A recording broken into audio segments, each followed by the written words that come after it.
Hello everyone and welcome back to GamerGuild TV for a very special episode of nothing. It's a live stream, I guess. It's myself, Chris at Arcane Rogue, and at Richie C89, the man of many pixels. Richie, we're back. We are. It's part of our live stream, our day-long celebration of our 5-year anniversary of making video game content. And we've always traditionally done things a little bit different when it comes to our yearly celebrations. We've done, if you remember, in the past, we did a Stadia Scope, which was the really zoomed in yes, we did.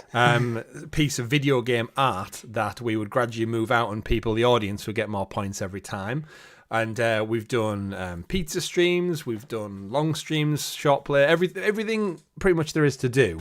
And I've noticed a couple of podcasts out there do a ranking system. So I thought, what would be better than you and me get our heads together, and with you, our lovely audience out there, thanks for tuning in, to discuss 5 years as a channel, and we've never done a ranking like this. We've not, but I'm excited because this should be fun. So we're here to rank every video game console across the entire spectrum, including the Spectrum, to see which one comes out on top. Now, there are no real defined rules for this because it's subjective, of course. But thank you to everyone who's tuned in. Thank you for everyone who's checked out the rest of the day. Of course, we did our podcast live this morning. We did our Gears of War Part 2 playthrough, the beginning of that. We got that kick-started. We've got a couple more things multiplayer with our audience to go, and we're going to do a Q&A with the community at the end of the night as well.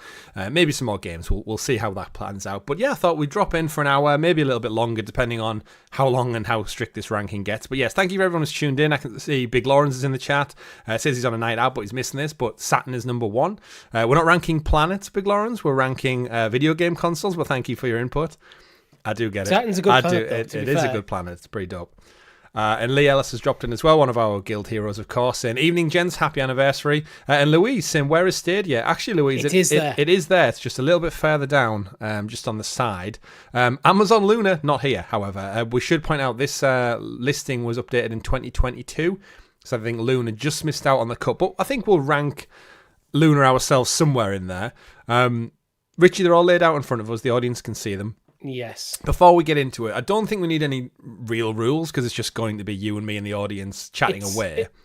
Realistically, subjective, and there's a lot of things in here that we haven't played, so we might be placing some by reputation, some by legacy, some by our nostalgia, some by just how good they look. Yeah, it's a very subjective. Yeah, it's very subjective, this. And I think it does say computer in there, but I feel like PC shouldn't really be included in this because it's not. It's not a console. Realistically, gaming PC is an S tier. Undoubtedly. Depending on your hardware, it could also be an F tier. Yeah, that's the problem. So the gaming PC / computer just fits across all tiers. If we could multiply it, we would. Depending what you've got in your box, basically. Yeah, absolutely. So do you want to go through them? Just I think they're laid out alphabetically. Are they? I'm not too sure. It starts with Atari, and then it gets. Is it chronologically? I think it might be chronological. No, I don't know. Oh no, because on live down by there, brand, right? but yeah, it might be roughly chronologically looking at it. Yeah, it looks like it. And then it looks like as they've made the list, they've got to the end and went, "Oh wait, chucked some stuff on the end. We missed out some other devices. Let's throw them in there." Because the Nintendo Game & Watch is after the Series X. Yeah, I mean, absolutely. Oh no, the Game Watch did come out. It got like a little mini re-release, if you remember. It came out when they did the NES Mini, but we won't count that. The originals were very early. The original. Brendan, Stadia is there. Look, it's there on the far right. Google Stadia, SNK, apparently. But no Amazon, as we said. So yes, thank you for stopping by, Louise. Thank you for stopping by as well, Lee, and anyone else, Big Lawrence, who've joined us. Simon Roadhouse as well, bronze member. Thank you very much. Of course, Guild Heroes, you're all wonderful. We're celebrating 5 years. But Richie, let's get into the best video game ranking of all time, subjective caveat by us and our preferences, and basically see how these beers go down. It might change once we put a few more away. Let's start at the top then with the Atari Pong. Have you got any reference for the Atari Pong? No, but if it is what I think it is, then it should be rating quite high, because Pong was basically the first video game of all time. Is this the... Which means, obviously, the cons... It's the arcade cabinet, right? The actual like big massive machine. Is that what we're saying? Because it looks like a console. It looks like that one. It might be a home version. I think it's the home version of the arcade game where you would plug this into your television, your two dials, and you'd pong back and forth. As an early system that can play the first popular video game of all time, I want to start off spicy and go S. I knew you were going to do Actually, this. no. I'd say A. I'm going to downgrade it. If this was the arcade cabinet, I'd go S.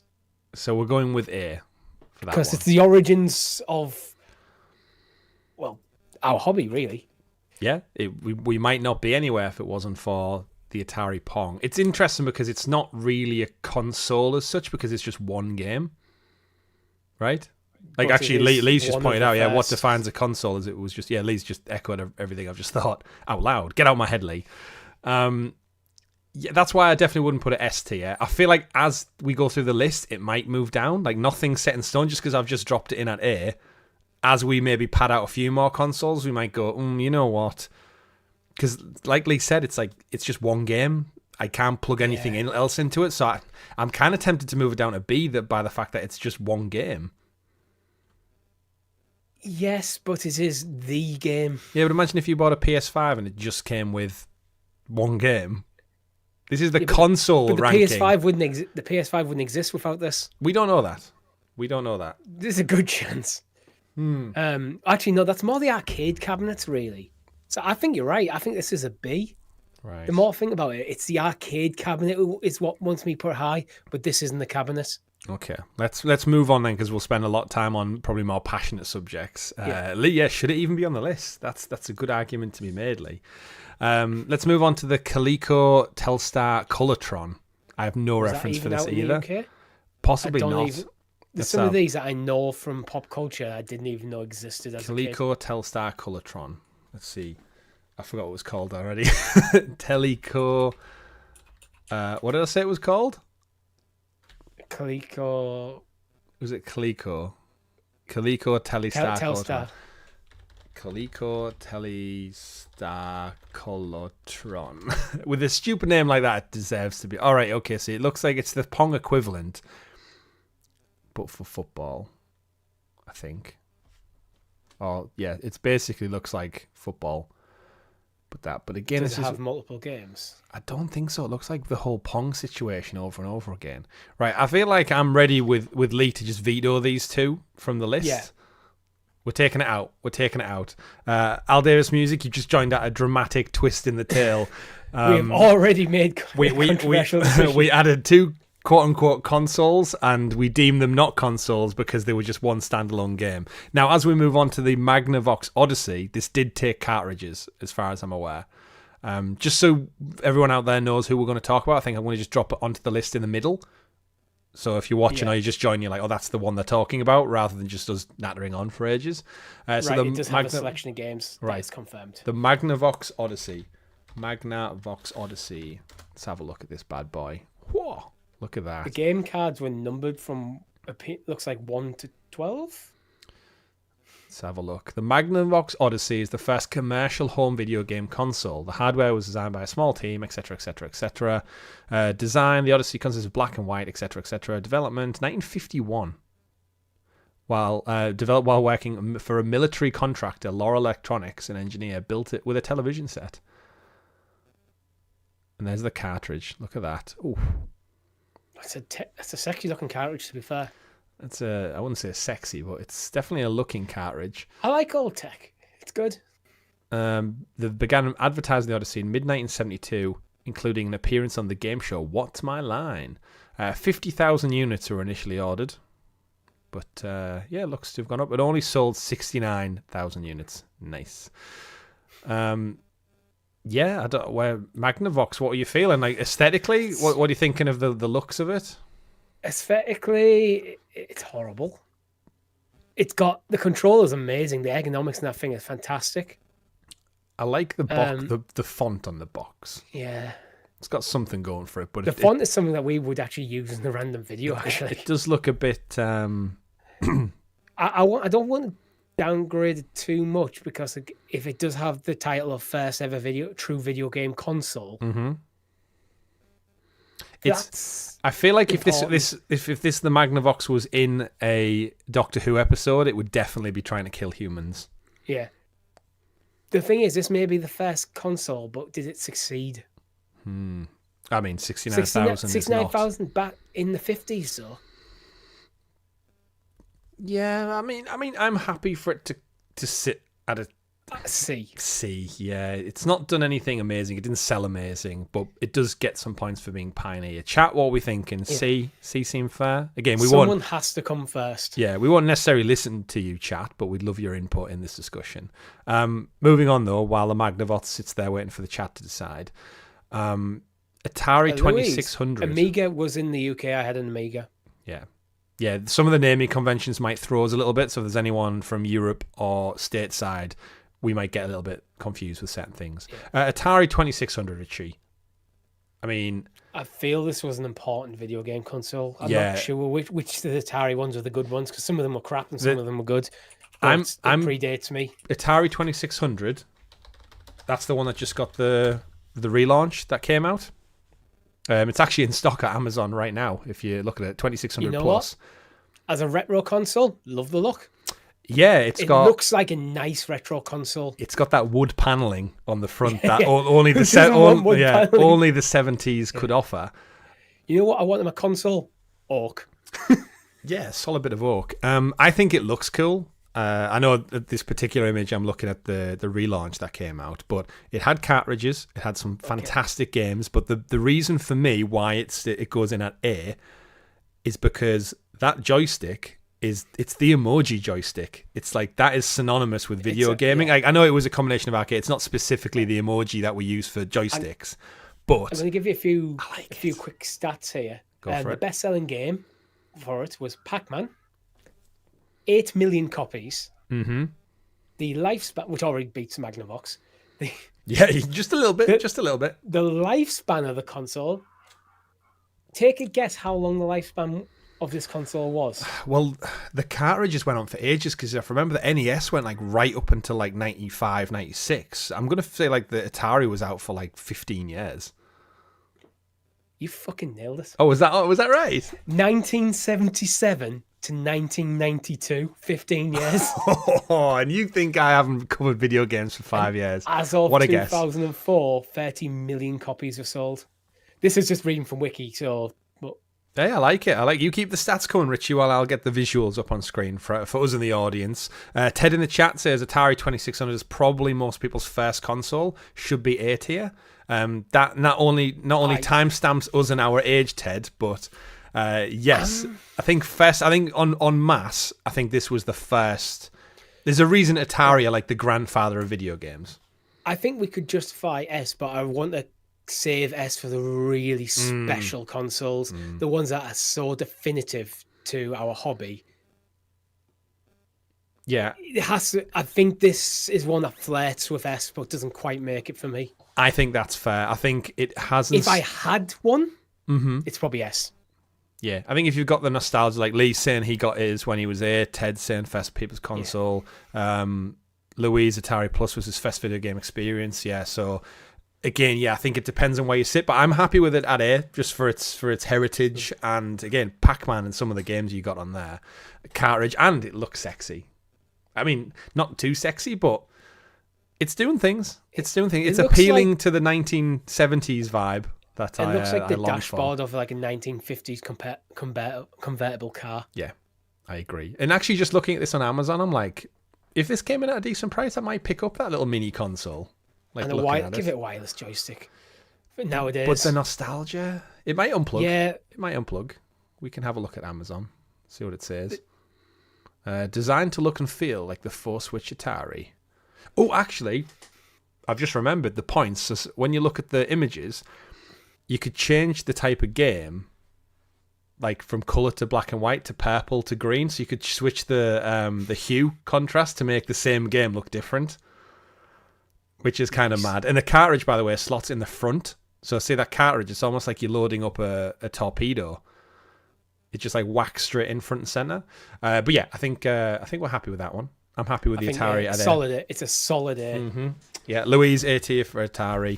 Welcome back, Shin. Right then, moving on then to the Atari 5200. I'll again drop it into the middle. Well, that's not where it's going to stay, but I think the thing you need to know about the Atari 5200 is the Atari 2600 was on sale after it and before it. I feel like this is one of those Wii U moments where it had such good prestige and honor, and then the next one came out and they just didn't progress. The Atari 5200 was released in 1982 and was discontinued in 1984. The 2600 outlived its successor. Oh, that's never good. A child shouldn't. A parent should never outlive its child, as King Theodore once said. It's an F. I mean, like visually, I don't like the look of it. No, it looks like a 1990s VCR. It looks like not a good look. It looks like the mud flap on the back of a Jeep attached to an old mobile phone. Is how I'm going to describe that, chat. Yeah. Brendan, 20 minutes in and we've got 2 consoles. Yeah, that's the extent. We might go along with this one. Louise, Pitfall as well. Oh, Pitfall was on that. Remember playing hide and seek with the other player leaves the room, you hide, get them to come back and find you. I love that. Jean, I think A is fair for this. For the Atari. Yeah, the Atari 2600. Yeah. When you say Atari, if someone said to me Atari 5200, I wouldn't know if it was a real console or not. So I feel like... Yeah. It looks like, though, there's some advantages. It looks like it's got 4 controller ports, which look detachable. Yeah. But I think the world decided they preferred the 2600, so that alone, I don't think we need to discuss more. It's F. I don't think there is an F on this list. There's a D. It's D, then. It's D. It's D for dead. I did notice on there, that picture, actually, it said Atari 7800. Was part of that, okay. But it looks like that might have been just a slight evolution on the 5200. Chat, if you know the answer, correct me if I'm wrong. I didn't see it in the list, so unless it comes Atari's still gone. Unless it comes up there. Well, yeah, they just brought out the Mini, didn't they? So, and they didn't we cover it on the show? They just bought up loads of like ancient IP, right? Just to, I guess, republish in a modern sense. But yeah, it sounds like we've settled on a D. F seems too harsh, but we'll get to it. Louise says, "What are you putting Dreamcast as an F, Richie, for the same reasons?" I don't know what reason specifically that was because we've did the Saturn was Saturn's Dreamcast still around after Dreamcast? I mean, to a degree, yeah. Well, I mean, everything's on market after. You can buy a PS4 now, but you know what I mean. We'll get to it. Anyway, the ColecoVision is up next. The ColecoVision. I'll drop it in the middle of the B. Just while we figure stuff out. So ColecoVision again is something I've heard of, but have no real info. ColecoVision. I'll get the pictures. You get the info. This looks like a police radio. It was released in North America in 1982 and in Europe in 1983. So it made it this side of the pond. That's nice to know. It was discontinued in 1985, but it did sell greater than 2 million copies. 1980s video game console. Best-selling game was Donkey Kong, which was a pack-in, so that's cheating. Donkey Kong on a non-Nintendo system? Mm-hmm. Interesting. Nintendo probably killed it then. Donkey Kong's one of them where you get weird IPs where it's very strongly linked to Mario, but it is its own IP. I think it's owned by Rare. Interesting. Or at least partially. Lee in the chat confirms the 7800 was just an upgraded 2600. Cool. Rebrand. I mean, aesthetically, Richie, it does literally look like a police radio. Like if this was in an old Ford Orion back in the 1980s and people were sat there listening in, yeah. But the ColecoVision had an expansion module number 1, which allowed you to play Atari 2600 games. Oh, wow. And expansion module number 2 is a steering wheel for racing games. And looking at the image, it looks like the throttle is a pedal, which is attached to the same thing as the controller, which means how the wheel, you can see it, yeah, you see that wiki thing with the steering wheel. I can see the steering wheel. I can imagine how it clips into this thing. Can you bring it up so the audience can see? Because it's a bit easier than me describing it. Where's the one with the steering wheel? It looks it's detachable. It looks like it was built into the same unit. So you're going to have to sit there with the steering wheel and your foot up there. Yeah, I was going to say that wouldn't work. Yeah, that is a choice. This these expansion ports, I know we'll get into it when we get to like the N64 and stuff, but anything that's like modularly attached, but it clearly wasn't their first thought, is hilarious to me. But it was a way This is like, yeah, you just expanding the life of the console. you just get two consoles and smash them together, and that's how it works. But hey, you know what? Teaming up with Atari, who was clearly doing well at the time, that's hilarious. Where would we Where were put? they teaming up with Atari, or were they just ripping them off?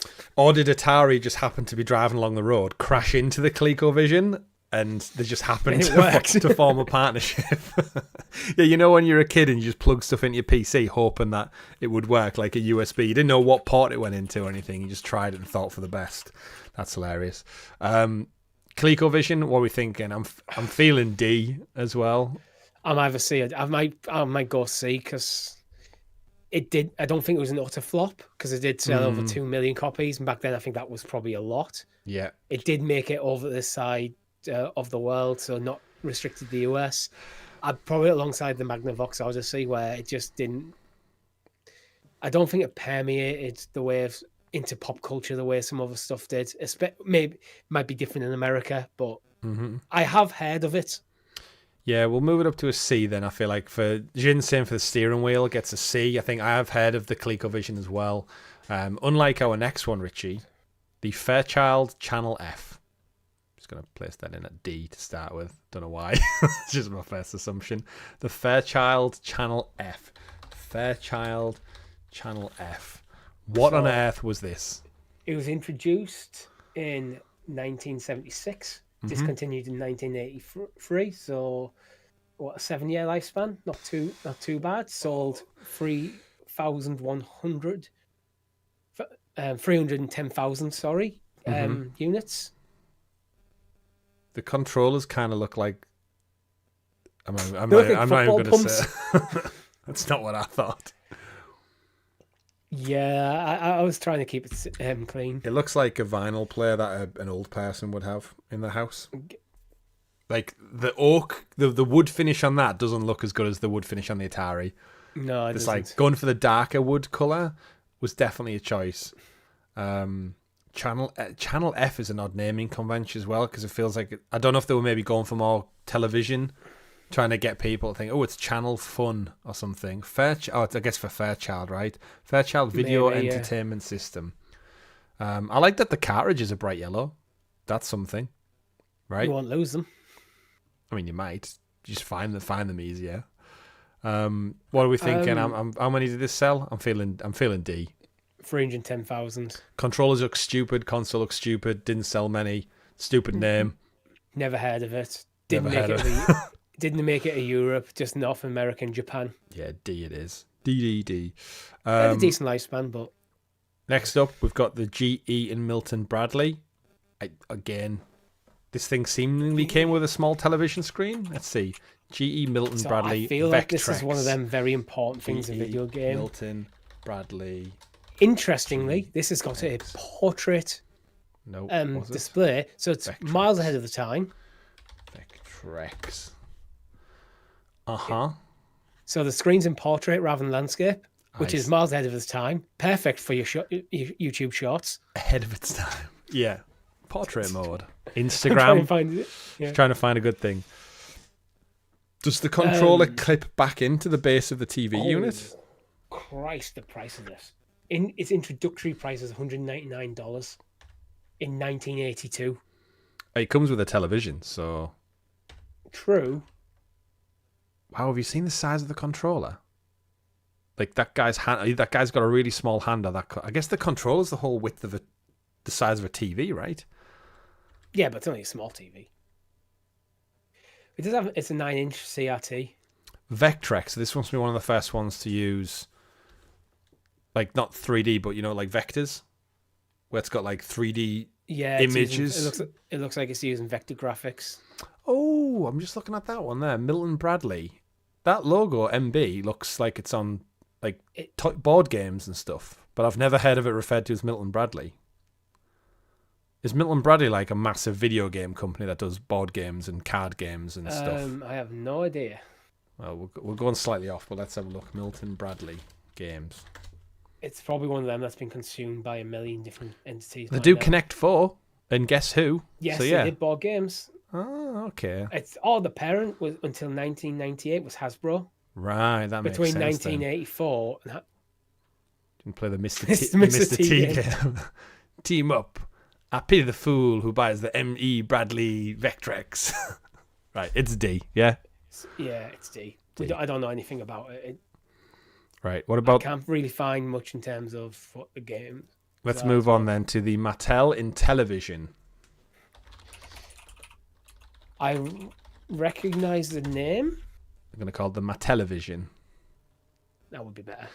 I recognise this, but aesthetically, there's choices were made. Choices were made once again. I love the kind of off cream against the off black, slightly charcoal, dark charcoal, and then the wood paneling with the controller buttons that look like, when you get them horrible. It looks like the controller buttons look worse than this. Yeah. It's got that plastic covering on them that's just going to warp and instantly.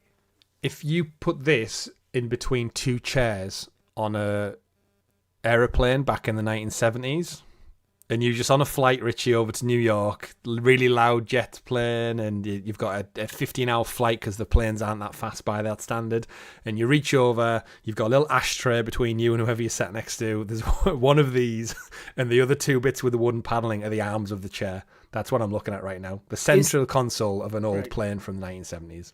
One thing I need to know is, in this list, is the Intellivision 2 separate to the Intellivision? If they're separate consoles. Intellivision because 2. The Intellivision 2 is a landmark console and not for a good reason. Well, I can't see it there. Okay. So I think we have to lump them in together. Right. Which is unfortunate for the Intellivision. And Mattel. Because on the wiki page, there's an entire section for the 1983 North American video game crash, which almost destroyed the video game industry in the West. The ET game as well? Yeah, I think. ET and Intellivision. I'm trying to confirm this, but I think it might be. Oh, we've got time as we go through them. Okay, D then for the Intellivision. If it killed the entire industry single-handedly almost, we'll blame Actually, that was an Atari. Oh, we'll blame Atari then. Yeah. Pretty much same as the Atari. Yeah, I think we put it down there. Next up is the Nintendo Game & Watch, which was the kind of precursor to the Game Boy, right? Yeah, actually the Atari was on the 2600. I'm tempted, with that revelation to pull Atari 2600 down. It almost destroyed the industry. I feel like I might agree with you there. Yeah. I mean, it was there for a long time, but it was just Atari, and it's largely Atari's hubris, being lazy. All right. But yeah. We'll take that. His legacy. It's its own fault. It brought it down. Nintendo Game & Watch. Think quite quickly with that one. Nintendo Game & Watch. I think it's cool. It's cool. It's basically the precursor to the Game Boy. Yep. I think which is not a bad thing. I think we all had these games on. Units sold. Have you seen units sold? Take a guess. Good or bad? It's good. Is it factoring in the new reboot? Because Nintendo like to lump in like SKUs, the same thing. This is a lifespan of 1980 to 1991, so 11 years on the market. 23 million. 43.6 million. Damn, that is a lot. It's got to be high then. Nintendo were onto something. They should stick with making handheld consoles. Portable console, portable consoles and Nintendo, they do quite well. Yeah, I mean, Lee's also got a point. Game & Watch, not a console. Oh, do we? I mean, did it have multiple games on it? I don't think it did. I think you had to buy multiple Game & Watches. You had to buy the whole thing, right? I'm disregarding it then if that's the case. Lee, you're keeping us straight. You're right. Add it back into the list. Yeah. The Atari was just a rebrand, so we'll keep that out as well. Or keep it in, but we'll keep it down there. Right, moving on. Commodore 64. This is the first one that I think my dad had. It's a keyboard. It's a keyboard, yeah. I feel like we had this in our kitchen for like a brief time. 30 years on the market. I think because it was closer to, you could do PC stuff on it, right? Could you crunch some numbers, do some maths? That might have kept it alive for business purposes.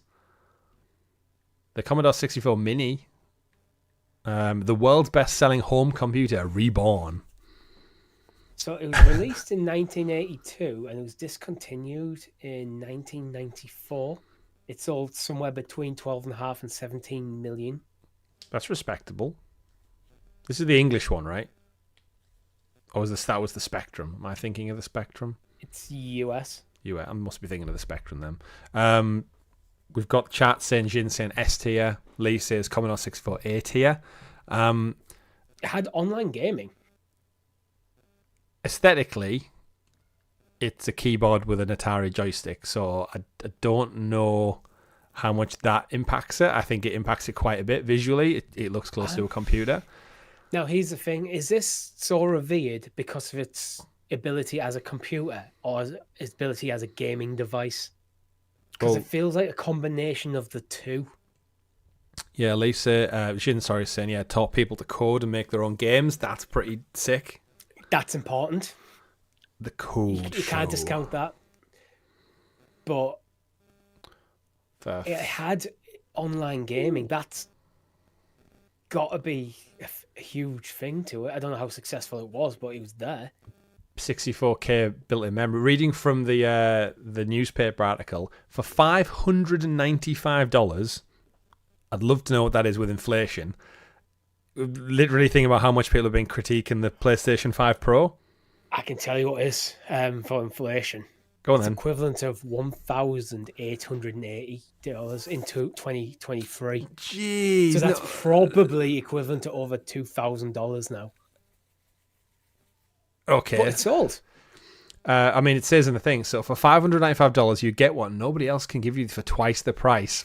That's an odd selling technique for twice the price. Even at twice the price, you won't find the power of the Commodore 64 in any personal computer. It was built in 64K. The fact alone would have sent computer critics and analysts to express the typewriter as a kind of praise you read on the cover. Wow. I'm feeling B. Yeah. Because I think it's pivotal. It's done some very important things for gaming, teaching people the code. So there's probably a lot of developers who went on to make some of the best games of all time got started playing around with one of these. But its selling point is not as a gaming device, it is as a PC. I agree. I think it loses points for the PC element. Because we said right at the beginning of all this ranking is the PC is kind of exempt from the whole thing. So if it's leaning into its merits are mostly PC based. Yeah. Yeah. I'm between B and an A.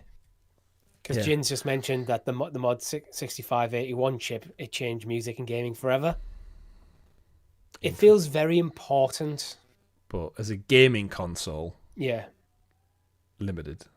Get Apple Vision Pro for that. Yeah, the chat has a lot of love for the Commodore 64. I think we'll keep it in the B. A? I was going to go B, like you chat said. A or B. If you're B, I'm between them. We'll go B. Can we do polls for B the and a chat? half? B and a half. To be or not to be? We'd have to spend time setting up. Just spam It's A not or B. worth it. Just spam A or B. Just drop it in there if you can. Shall we move on to an easy S? Yeah, let's move on to the next one. The Nintendo Entertainment System, NES. This is the easiest S ever. S tier? Revolutionized video games, right? It saved the gaming industry in the West. Yeah, Jin John offers a dibble. I'll say A, as does Lee.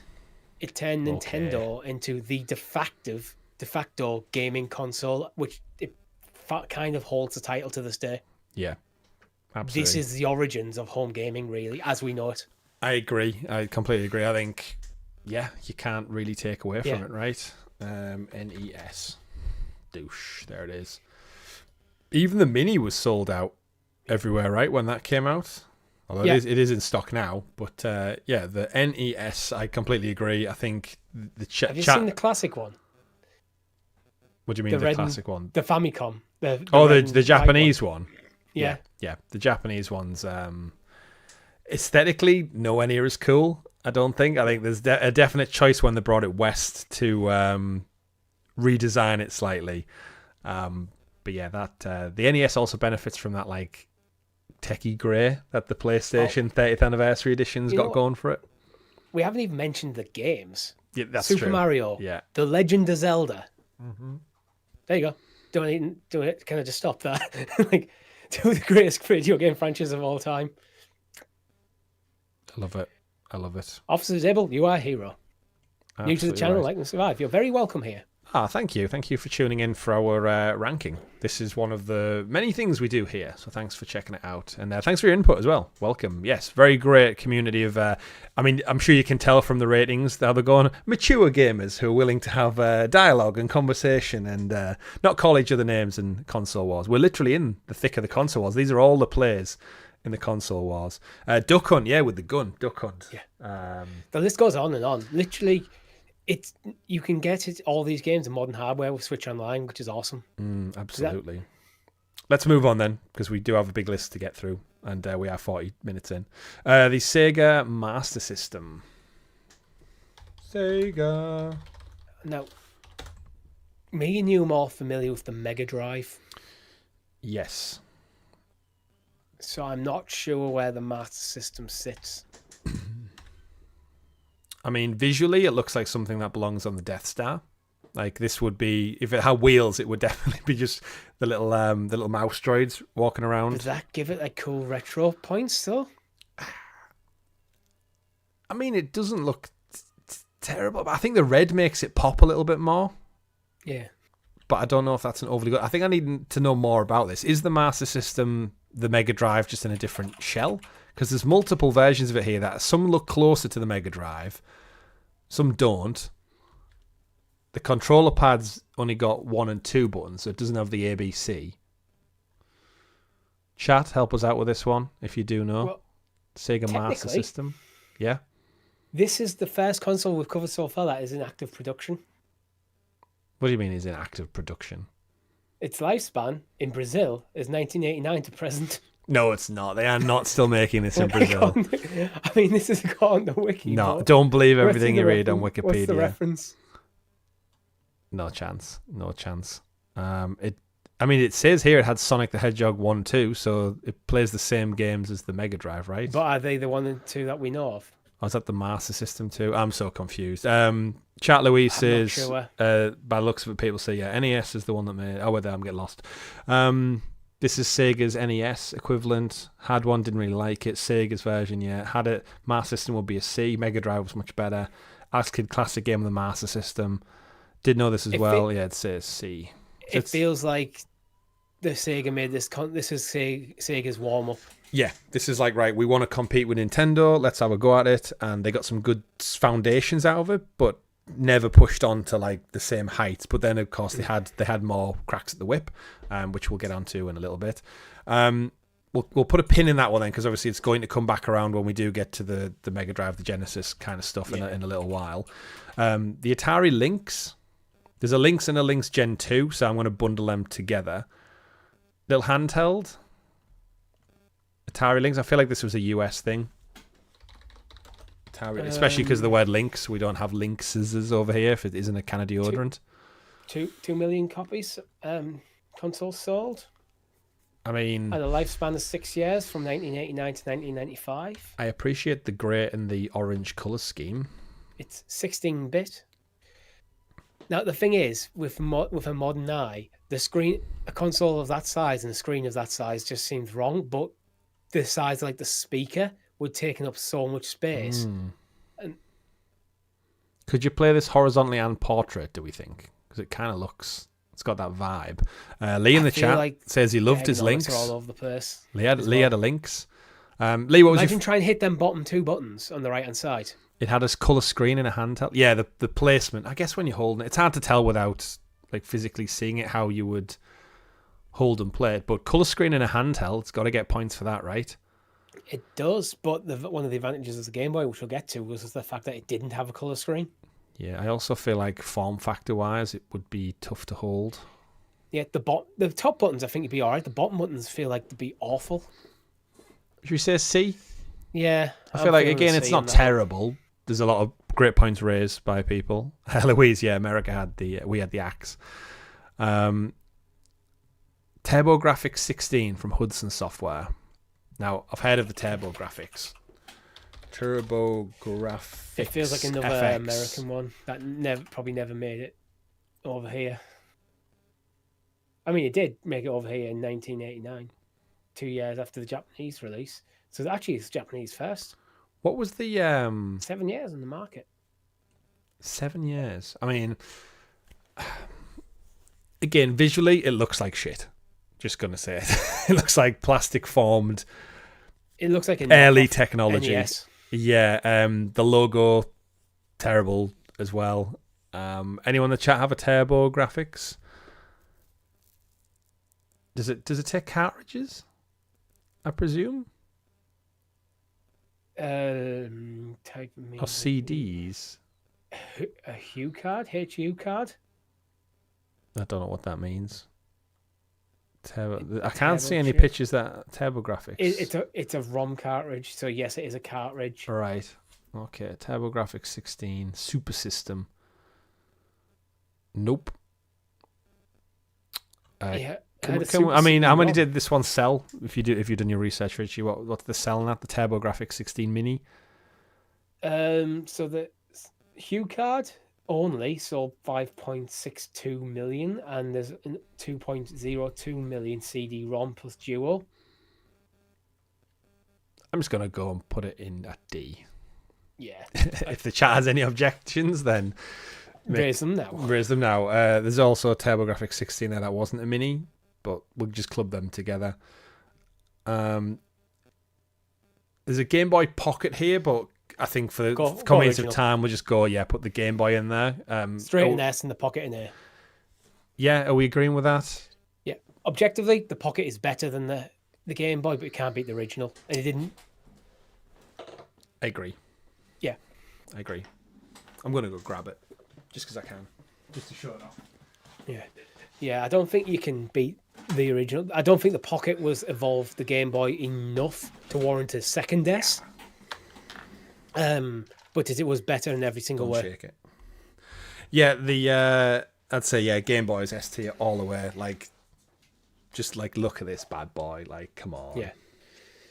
And again, as I mentioned earlier, the fact that it didn't have a color screen, that was a big advantage because the battery life was so much higher, so you didn't have to buy as many batteries. It could play games not quite similar, but Nintendo, being Nintendo, found a way to make use of the hardware so you could have fun experiences. Yeah.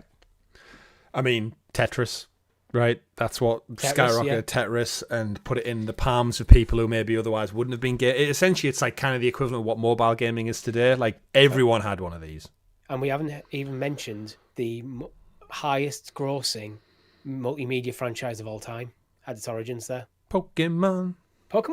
Yeah. No Game Boy, no Pokemon. Yeah, I wholeheartedly agree. Plus the fact that this thing's the exact same age as me and you, I'll take that as well. Yeah. It's a great year. What a great vintage year for video games. I never had original. I just had the Pocket.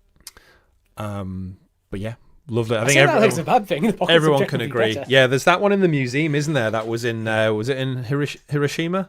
And it still works in the Nintendo Museum. The Game Boy's been in the International Space Station, up the top of Everest, down to the bottom of the sea. Yeah, people play games in weird places. But anyway, let's keep going on because we'll get back to that one. We are at the Nintendo SNES, SNES, Richie. I think this might have to be another S for Nintendo. Do we think another S, chat? What do you think in Nintendo, NES, SNES? Its impact. It built on the NES in the perfect way. Mm-hmm. I agree. I mean, it's easier to talk about these ones as we get passionate about them. We have relevance for them. Like I said, we could go into the games. I think it was the slight bump up in the graphic fidelity and the extra color range that it brought. Added so much. Well, the NES saved video games. The SNES, the SNES, perfected it for its era. Yeah. To a point where a lot of games on this console you play today and they hold up so well. And the one thing I want to point out with the SNES is, you look at this controller, a DualSense 5.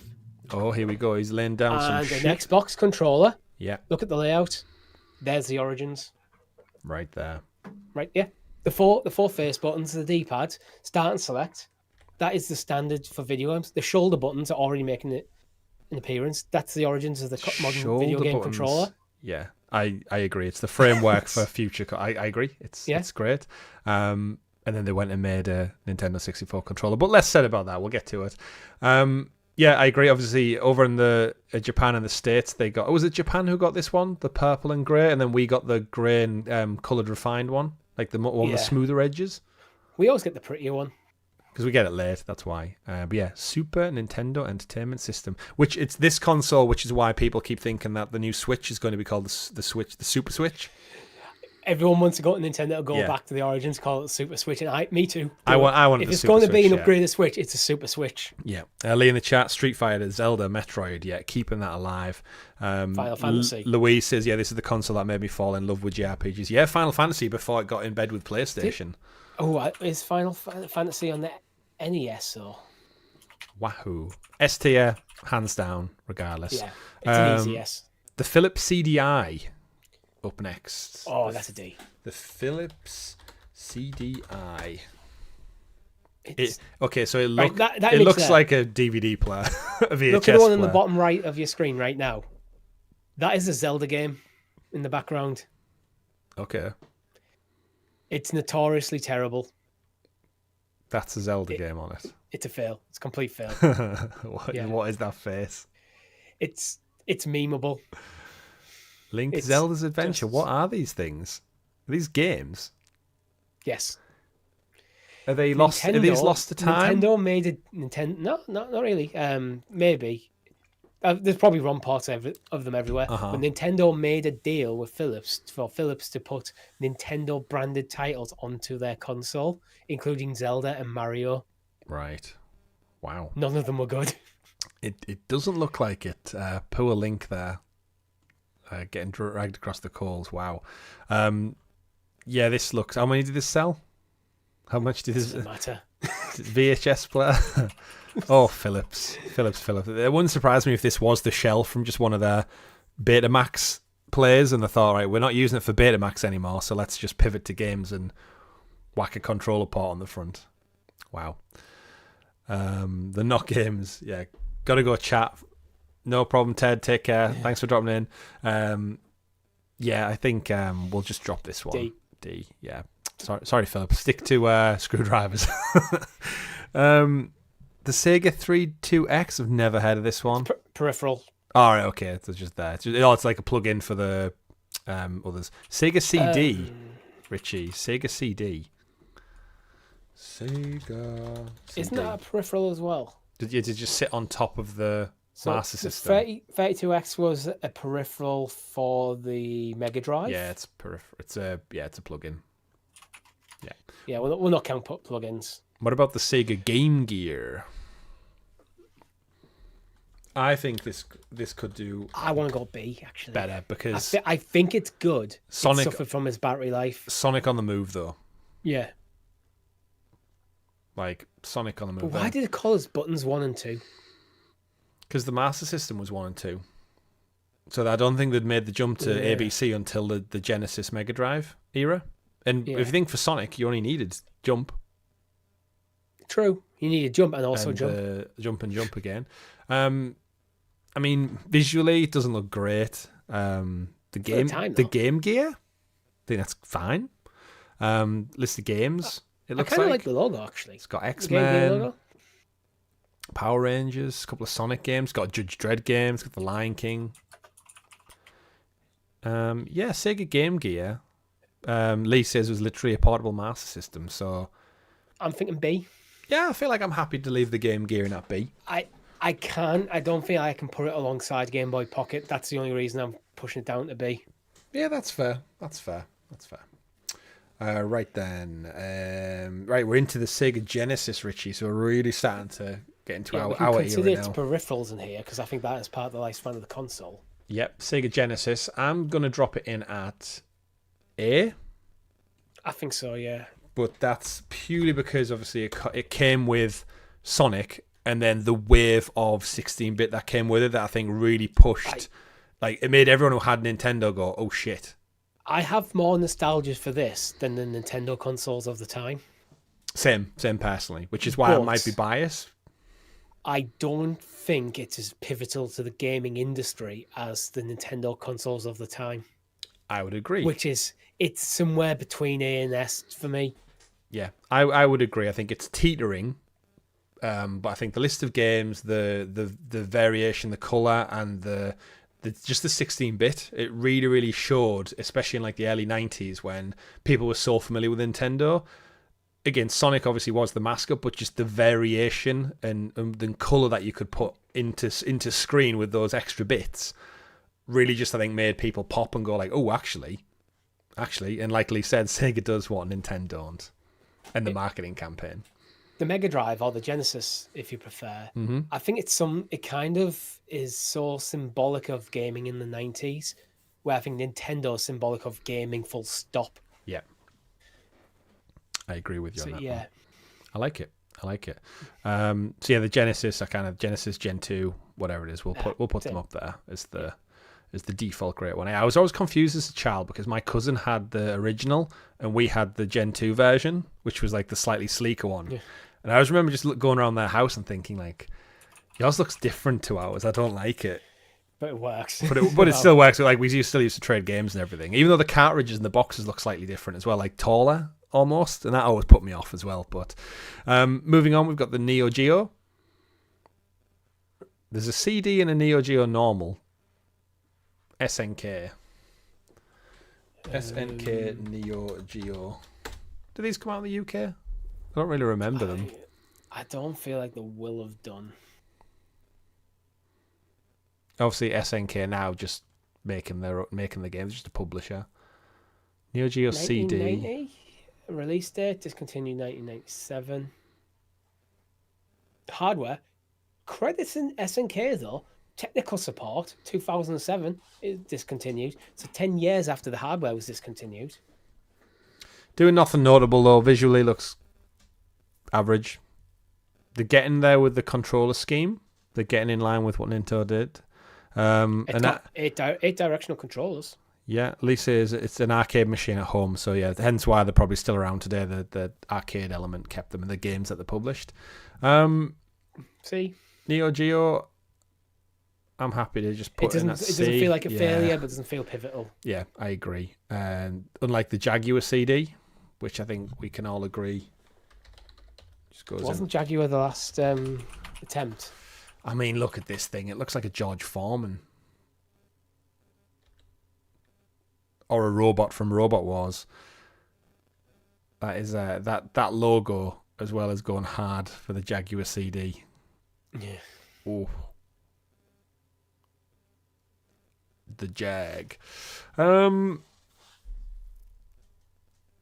gonna put that a D. Yeah, I think so. I'm trying to say, was this Atari's last attempt at a home console? I think it might have been, Yeah, I think this is what it was the last crack of the whip, and I think Nintendo and Sega beat them out at this point. Yeah. Literally, the Jag was awesome. Alien vs Predator. You can't say it was awesome because of one game. You could use memory cards and take them to the arcade. Okay, that's pretty cool. And Officer Dibble says, it looks like the Sega Saturn. Oh, we'll get to that bad boy. It had some good games in there. Cannon Fodder. Loved Cannon Fodder. Had Doom. Double Dragon 5. It's got some titles on there, actually. It's got some things. Theme Park. Well, let's move on. Game Boy Color. I think we can just put up S tier, right? With the original Game Boy? I'm thinking A for the same reason, to be honest, as the Pocket, to be honest. You don't think Game Boy Color's S tier? I know where I'm coming from. The reason is because it is an iteration of the Game Boy. It doesn't feel quite like a new console, although there was dedicated games for it. I don't know. I think S because I feel like the color, not only the variation in the screen, but then the variation of the models you got. Like everyone had their own bespoke one. I mean, chat seemingly is saying A, so I think you might be pulling it there with the reasoning behind it. Yeah, I'm trying to keep S for consoles that revolutionized the industry. I don't think the color quite did. It was the best exponent of the Game Boy line. Okay. Okay. I'm happy with that. Yeah. Chat seems happy with that. Yeah, it didn't have the same magic, but yeah, I agree. I know when I had my original one, my brother got a color first, and he got the translucent one, the purple one. And obviously, I had the classic, and it always really used to bug me that his games had like that extra splash of color. So we could still share the cartridges between each of us. But his was better. Then eventually, I got the turquoise one, and that was like, now I'm sleek. I think I had the turquoise Game Boy Color and the yellow Game Boy Pocket for some reason. All right. Special Pikachu edition.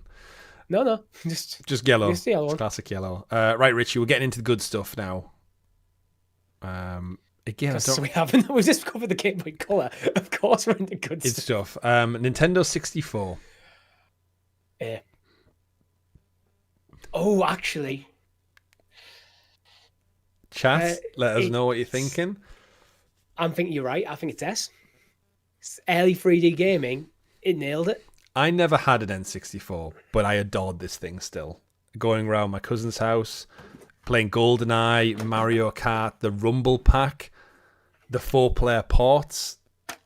Obviously, you love it probably for Zelda, I would imagine, more so. Literally in the console. You need to dust that. You need to dust that. The disrespect shown to that console is shocking. But at the same time, console, which doesn't even work, is on my set. Because that's how much I love this console.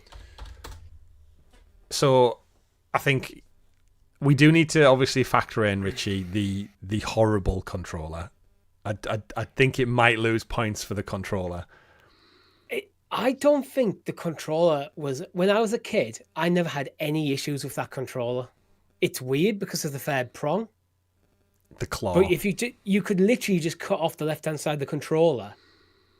Not because you barely use L and you barely use the D-pad. Yeah. But the analog stick is not the best analog stick in the world. It's only got one of them. The PlayStation did it better with two.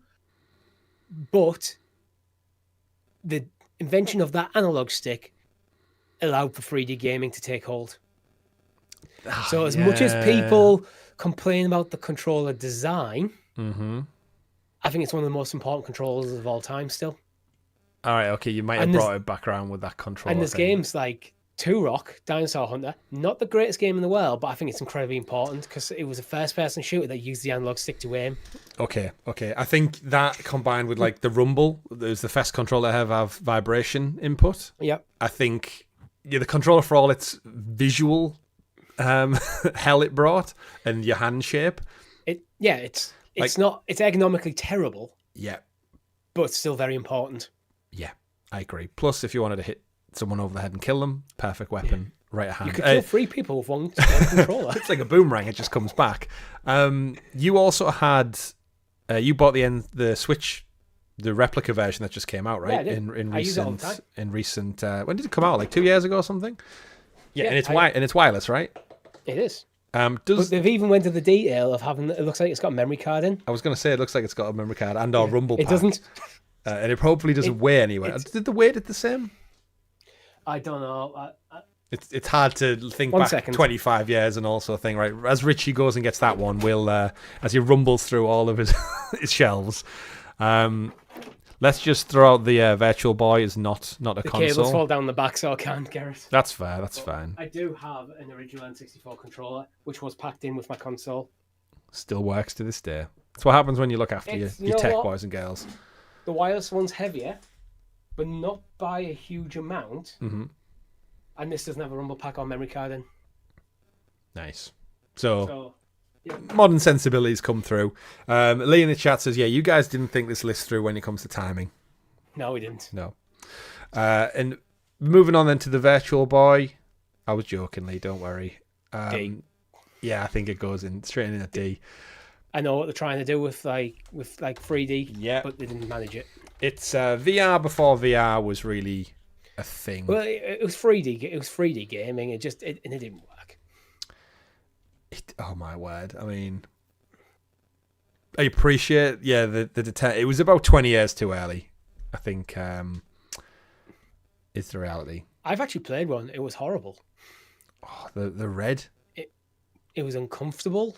The controller didn't make sense. Mm-hmm. I don't know. It was a flop. Yeah, it absolutely was. And probably a rare collector's item now. Just like the Sega Nomad. No idea what this is. I feel like it might be a successor to the Game Gear. Yeah. Sega Nomad. Nomad's portable, that kind of vibe. Yeah. Yeah, it looks like it. Sold about 1 million. Yeah, it looks like the Mega Drive on the go. I think poor sales. I've got a feeling by this point the Game Boy had just taken over the market entirely. Yeah. Louise in the chat says, I had a Virtual Boy for a week. My mum sent it back because she thought it would mess up my vision and my brain. Probably would have done. Sega Nomad. Then and at C, do you think? Like good in concept, but just didn't. It was like how the Game Gear played Master System games. It played. It's a C because of the library, because I played Mega Drive games. Yeah, I'd go with that one. SNK. Oh, sorry. Before I get to that one, Sega Saturn. Ooh. Now this killed Sega, so I feel like it has to be low for that one. Oh no, sorry. I'm sorry. I'm getting ahead of myself. You're right. You're completely right. I don't think it did well. The Sega Saturn did that bad that it effectively started the rot, which the Dreamcast just saw out. So I think the Saturn did so bad, it Dreamcast didn't even have a chance. But it sold 9.26 million units worldwide.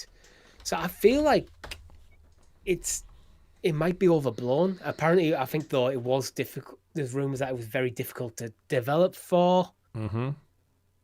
Well, it was Sega's first jump into 3D, right? So I'd imagine it was getting the head around the tech was probably like a difficult thing. My uncle had the Sega Saturn, so I have got first hand experience with it. It was like the quirky uncle always has the platform nobody else has. And again, it unfortunately did come out at a time when it was starting to compete with other 3D things like the N64, like the PlayStation, and it just came up last. I feel like it had a lot of promise about going into 3D, but didn't really make the jump to 3D. I think it was still like stuck in the 2D era.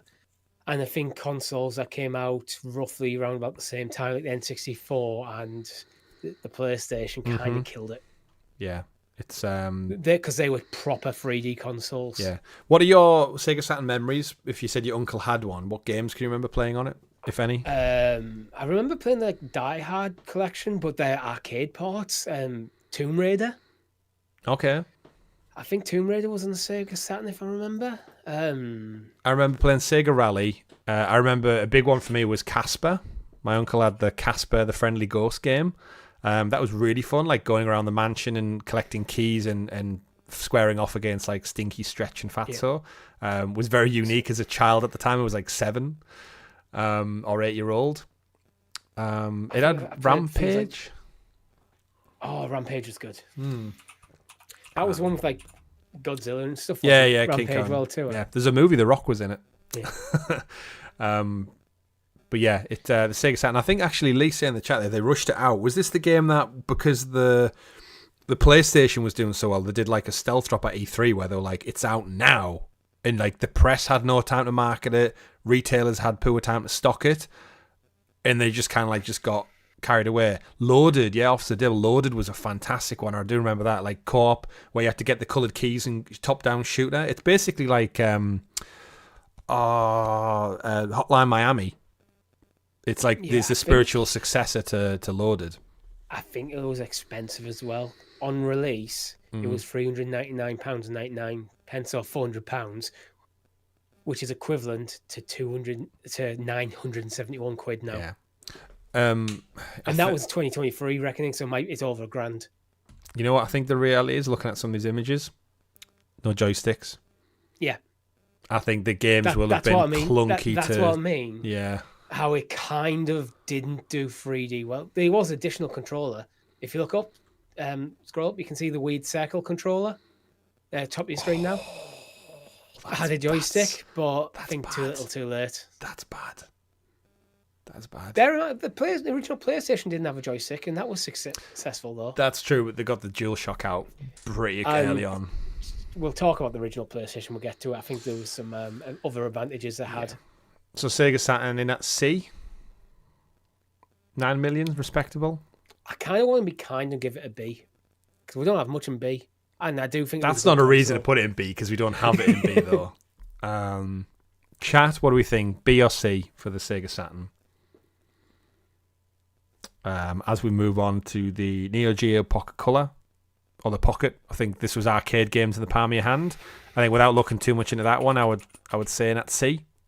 Arcade games on the move, pretty cool. But Officer Dibble's gone B for the Saturn. C. I think the C's might have it. I'm C as well. I'm between them, so I think the C's have it. The C's have it. Right, we're getting here now, Richie. We're getting here. Sony PlayStation. Just put it where it belongs, Chris. You know where it belongs. I know where it belongs. I think we all know where it belongs. Of course, celebrating its 30th anniversary this December. Oh, the PlayStation, Richie. What a time. This is where I think for me, like, I love video games to start with, and the Game Boy was great, and the Sega was great, but do you know what killed the Sega? My word, I can't even spell it. Do you know what one of the biggest things I think killed the Sega? Piracy. Piracy killed the Sega. Pirates? Because everyone had a PlayStation and everyone had them chipped, so you could go to everyone knew a guy, you could buy a bunch of games off for a $5. CDs, man. As CDs, well. yeah. Like the cartridges were expensive to make, and if you remember Nintendo early doors, like they, as a publisher, they would say to developers and stuff, like, you need to buy a certain amount, like, to go to print, whereas CDs, you could burn them so fast. But this is the thing, it's like, if you were back in the 90s making the decision of what console to go for, and you went and go on Nintendo, it was between Saturn and PlayStation 1. Mm-hmm. And then you knew a guy who could bend all the games you want on the PlayStation 1 for a $5 a go, or the Saturn about 30, 40 quid. The decision comes very easy. It really does. The original PlayStation. This is why I think piracy killed Sega. I know, my OG one. In fact, you know, the story you're telling, there's a very good reason my console doesn't have the cover on this bit at the back. And everybody knows why, because your dad's friend had a shark card that went in there or something, and AV out, AC in, and just come on, everyone knows. It looks sexy to this day. It looks like a nice console. It does, and it's that great piece of technology. For me, looks better than the PS5 and the Series X and S. We have been gushing over the Portal in that color scheme. Yeah, I've got one on order. It's coming. Yeah. I think. Yeah, I mean, this is S tier hands down. We don't even need to go into anything more than that. And the small version could fit in the pocket of your jeans. Absolutely. And fun fact for those long-term listeners of ours, Lee's getting onto the Nintendo. We won't talk about that. It's the original one that I was capable of getting my hands on, Lee. The Talking the PS PlayStation podcast that we did, the intro, the PlayStation remix with all the startup boot up sounds, the disc spinning in that thing is the disc drive of my original PlayStation 1. So it's an authentically sampled PlayStation 1 disc drive spinning out that you can hear. So, yes. But, Richie, PlayStation, kicking things off. It's obviously not the Nintendo hybrid thing that they agreed to. Do we actually have them? Just them intros with the music actually just listed on the channel. The PlayStation one's up. It's called PlayStation Remix. Yeah, we should just stick them all up. All the different intros for all the dead shows. We should just get them up for preservation reasons. Let's see. Yeah. And there's some banging tracks in there. Talking the PS. See if Talking the PS even brings up. The Google algorithm search probably doesn't. There you go. Thanks, YouTube. I searched for literally the name of our show, and it doesn't find it. GamerGuild TV. Gonna find us? Hey, there we are. And there's the channel. Thanks. Anyone new to the channel? This is our content. This is how you find us. Yeah, this is the issue where you're watching right now. PlayStation Remix. Slightly deviating here. Apologies. There it is. PlayStation Sounds Remix. We'll wait for the Curry's advert to play. I don't know if you can hear sound, Richie, but this is for the audience out there. Just as we get into the PlayStation era. Here you go. Yeah, I can hear it. That's the spinning.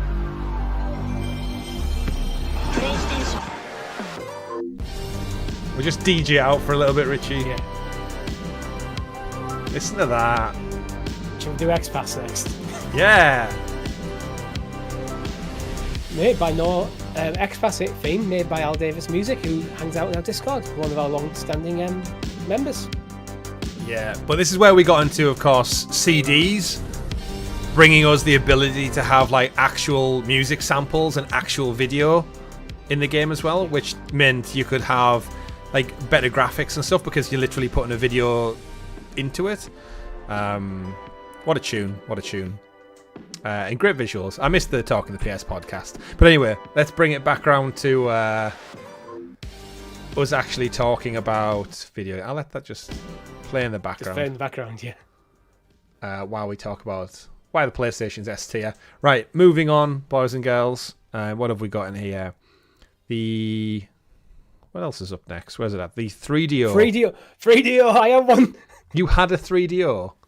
I had a 3DO. All right, tell me about the 3DO, Richie. Oh, God. You know what? I loved it. But there again, I was a child.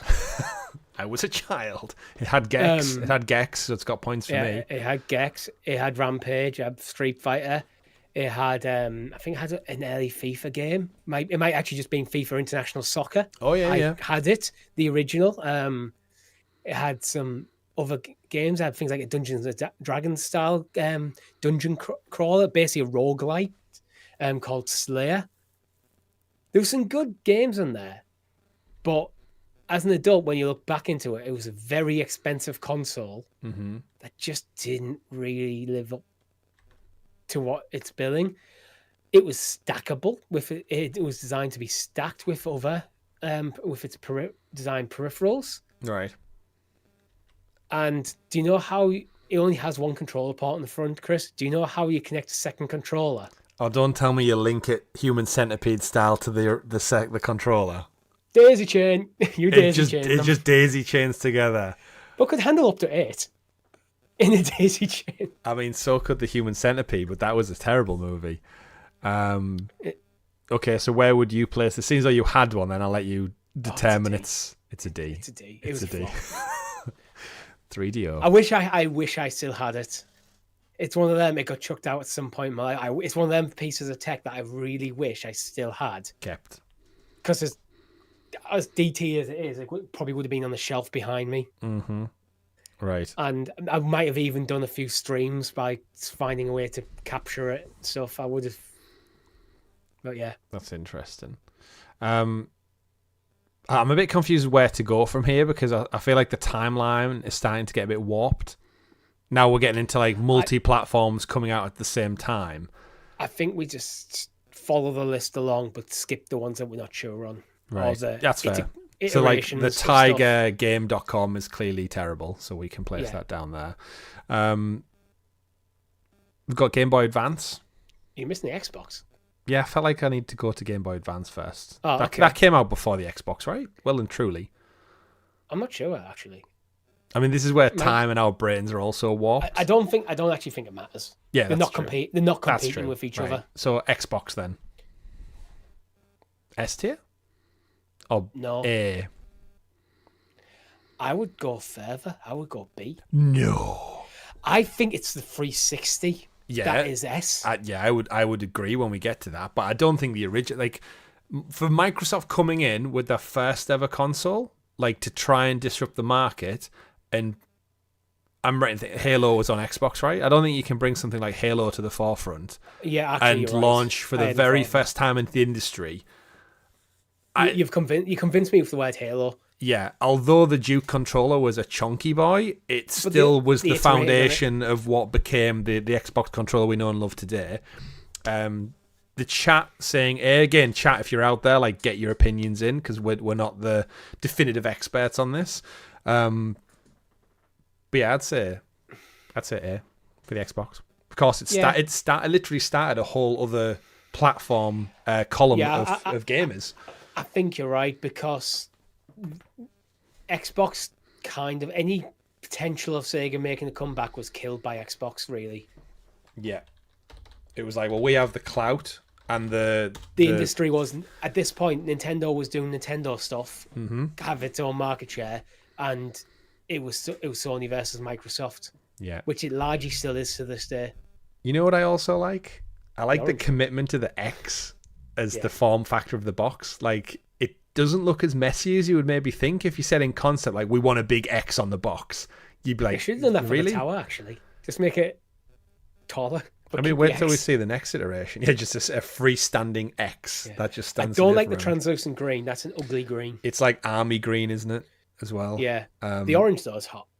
The orange is almost too much for me. I feel like it needs a little bit more bordering Yeah. to it. I think the orange is good, but That'd work on a handheld or controller. The console itself is a bit much. yeah. But no, I like the original X. I remember going around my friends' houses and thinking like, this is a clunky boy. But when I saw the games playing, it was like, oh shit, this has got some good stuff going on. Yeah. So Xbox folks. I think you're right there. Thinking here, cool. Game Boy Advance then. Game Boy Advance is where I didn't have one. This is the part of my life where I pivoted to purely like PlayStation, and I still had my original Game Boy and Game Boy Color, but for some reason I never made the jump to the Advance because I think when you're a kid, you only have so much money, and your parents will only spend so much on the hobby of gaming. And I think the PlayStation, I just went all in on home console rather than handheld at this point. Probably because we started going out and like playing like football and hanging out with our friends and going swimming on a weekend rather than just video games. Yeah, I feel it was like in an age where video games we still played games, but not to the same degree. And I didn't have one either. Wow. Okay, I know Rob had one. It was 81.5 million units sold and had multiple iterations. Does the Advanced SP just go in with this one as well? Yeah, I would take this as the Game Boy Advance family as a whole, not just the original yeah, unit. We'll take that out. Because it's the same thing, it's just a different form factor. Yeah, I agree. B or A? I felt like it just continued all the good work the original Game Boy did. I'm thinking B, Mm-hmm. because I don't have any nostalgia myself, but if the chat wants to go A, I'm happy to see it there. Yeah, I think I'd defer to the chat on this one. If you guys had one of these, if you played them. There's some amazing titles came out in this, but I don't think it changed the industry. It was just the next iteration of the Game Boy. It didn't bring anything new. It was just, again, like slightly bigger screen, better looking games, but it didn't do anything. As we're starting to dip into the 3D realm, it didn't dabble that much there as well. So yeah, I'd say it sits at a B. Yeah. But moving on, unless everyone says, although Brendan's just said A, thrown out there. I said I'll defer to the chat. So I'm happy to move it up to A. Jin says B. Jin said B. A, B. We need one more deciding vote, chat, for the Nintendo Game Boy Advance family. Let's start talking about the next one while chat catches up. Much better than a Game Boy. Brendan's arguing his case. Objectively, it is. But it's also next generation on from it. That's true. Yeah, if the PS5 was worse than the 4 and the 4 was worse than the 3, I'd be very worried. If we're going just on performance, you put the NES and then ND. Yeah. Nintendo GameCube, Richie. B. Again, from a distance, I like the GameCube. I did much prefer the black one originally. Although as time's gone on, I feel like the purple one is like, okay, it's different. It was the second generation of 3D game. It's the same for me. It's the same argument as Game Boy Advance. It is just the next iteration of what already existed, and it does everything the previous one did in every way, but better. And you could carry it with the handle. I don't look at the GameCube and go, what did it change really, apart from being better, just generally better? What franchises originated on that platform? How did it change the gaming industry? That's true. But you could carry it. For me, it's mini CDs. It's A or B. Mini CDs? It's A or B for the same reasons. All my arguments for Game Boy Advance apply to the GameCube for the exact same reasons. So I defer to chat. Yeah, Lee in the chat says GameCube was awesome, but the PlayStation 2 just made it look silly. PlayStation 2 is S tier. Yeah, I mean, it's the highest grossing video game console of all time. It's S tier. Let's move on then while that one sits there. A for Officer Dibble. Interesting. I feel like I could be tempted to move to A, but I think for what you're saying, Richie. Yeah. But then the Game Boy Advance is in A, so I guess we let the chat decide on that one as well, didn't we? I'm okay with it being in there. It's one of them that fits between. Okay. A B plus, A minus. Right. Sega Dreamcast. Like, I personally didn't mind it, but I feel like it has to be. It's not D, but I feel like it has to be C because it killed Sega, like, for all intents and purposes. It did. Like, I think it's a good console that just didn't land. Yeah, like the mini screen, and let's not forget it was the first one to have true internet connectivity, but just way too early. It wasn't able to capitalize on it. Like, I liked what they were going for, but I feel like at this point, yeah, Sega was just on a downward spiral but it was ahead of its time as an actual console. So it's like, do we give it history points? If we're going purely on the legacy of the console, it's a D. Because it killed Nintendo, it killed Sega in the hardware business. I wish it killed Nintendo. I feel it deserves more than a D, so to C.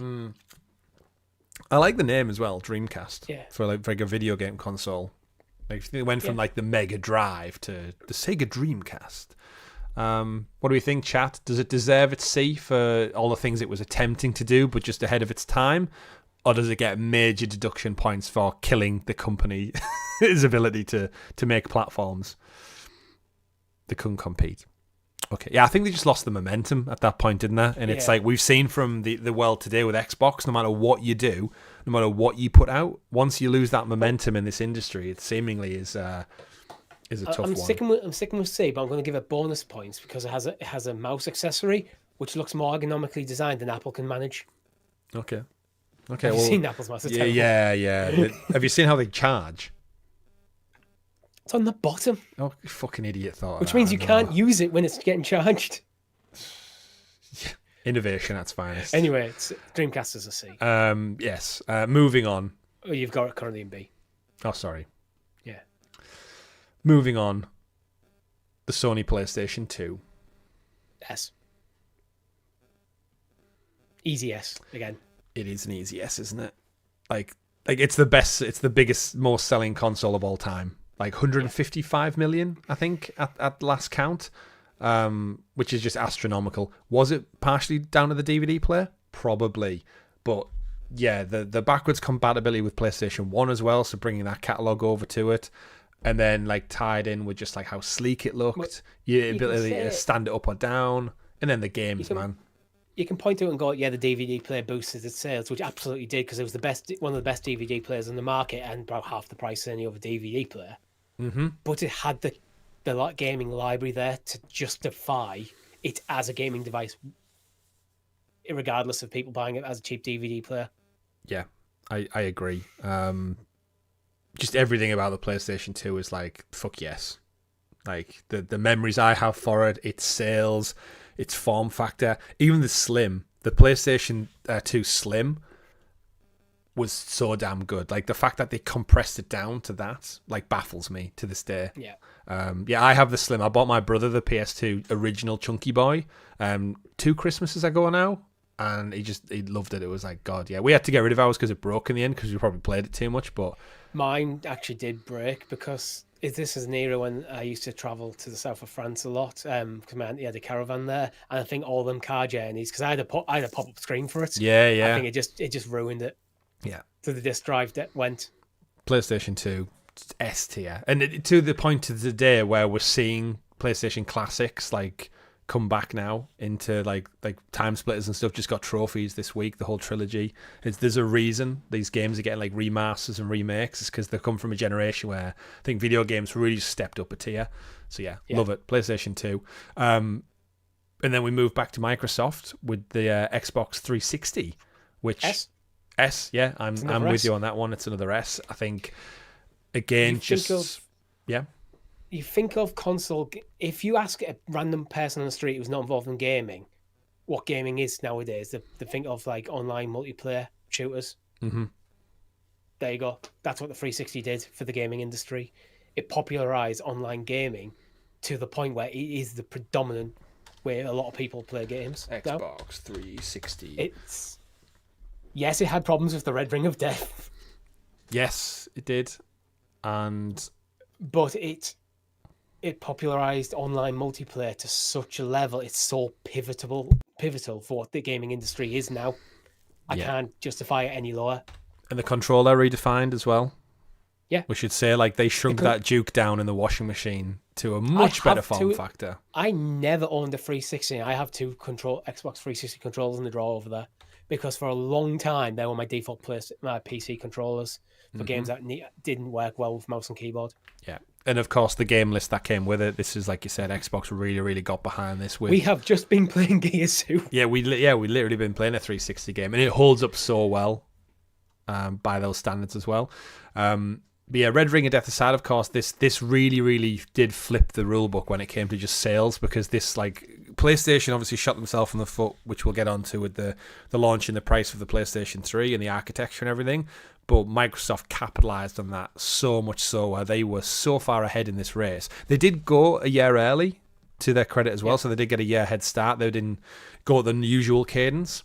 And PlayStation 3 did eventually win out in terms of overall sales during the lifespan, but it can't be denied that generation was Xboxes out of nowhere. Yeah. And for that, it's an S tier. I agree. Moving on to the Microsoft DS family, Richie, we got the DS Lite, the DS XL, the DSi, the DS. Nintendo. So I think this is an A. It's more. This is more than just the next Game Boy, because I know it's got two glued together. The two screens is a bit of a gimmick, but it's a gimmick that lasted multiple generations. And some of the most popular games of all time we've played on this thing. It took gaming to people who would never game before with a lot of the casual gaming stuff. Mm-hmm. So you know how things like Animal Crossing during the pandemic overtook the world? The DS did that before then. Yeah, I agree. I don't think it's quite an S, but it's close.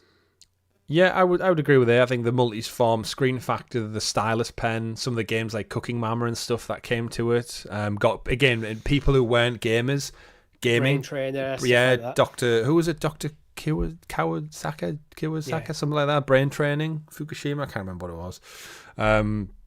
Brain Training, yeah, did a huge deal. My sister had one for, was it Nintendogs? Yeah, Nintendogs, yeah. It did some horrible stuff, though. They made a Zelda game where you have to use a stylus. They made two, actually. Ooh. Yeah, I know. They need a remake. They're games that sorely need a remake with modern sensibilities and lack of stylus. Yeah. Not even I couldn't finish Phantom Hourglass. I just couldn't get away with it. Too much.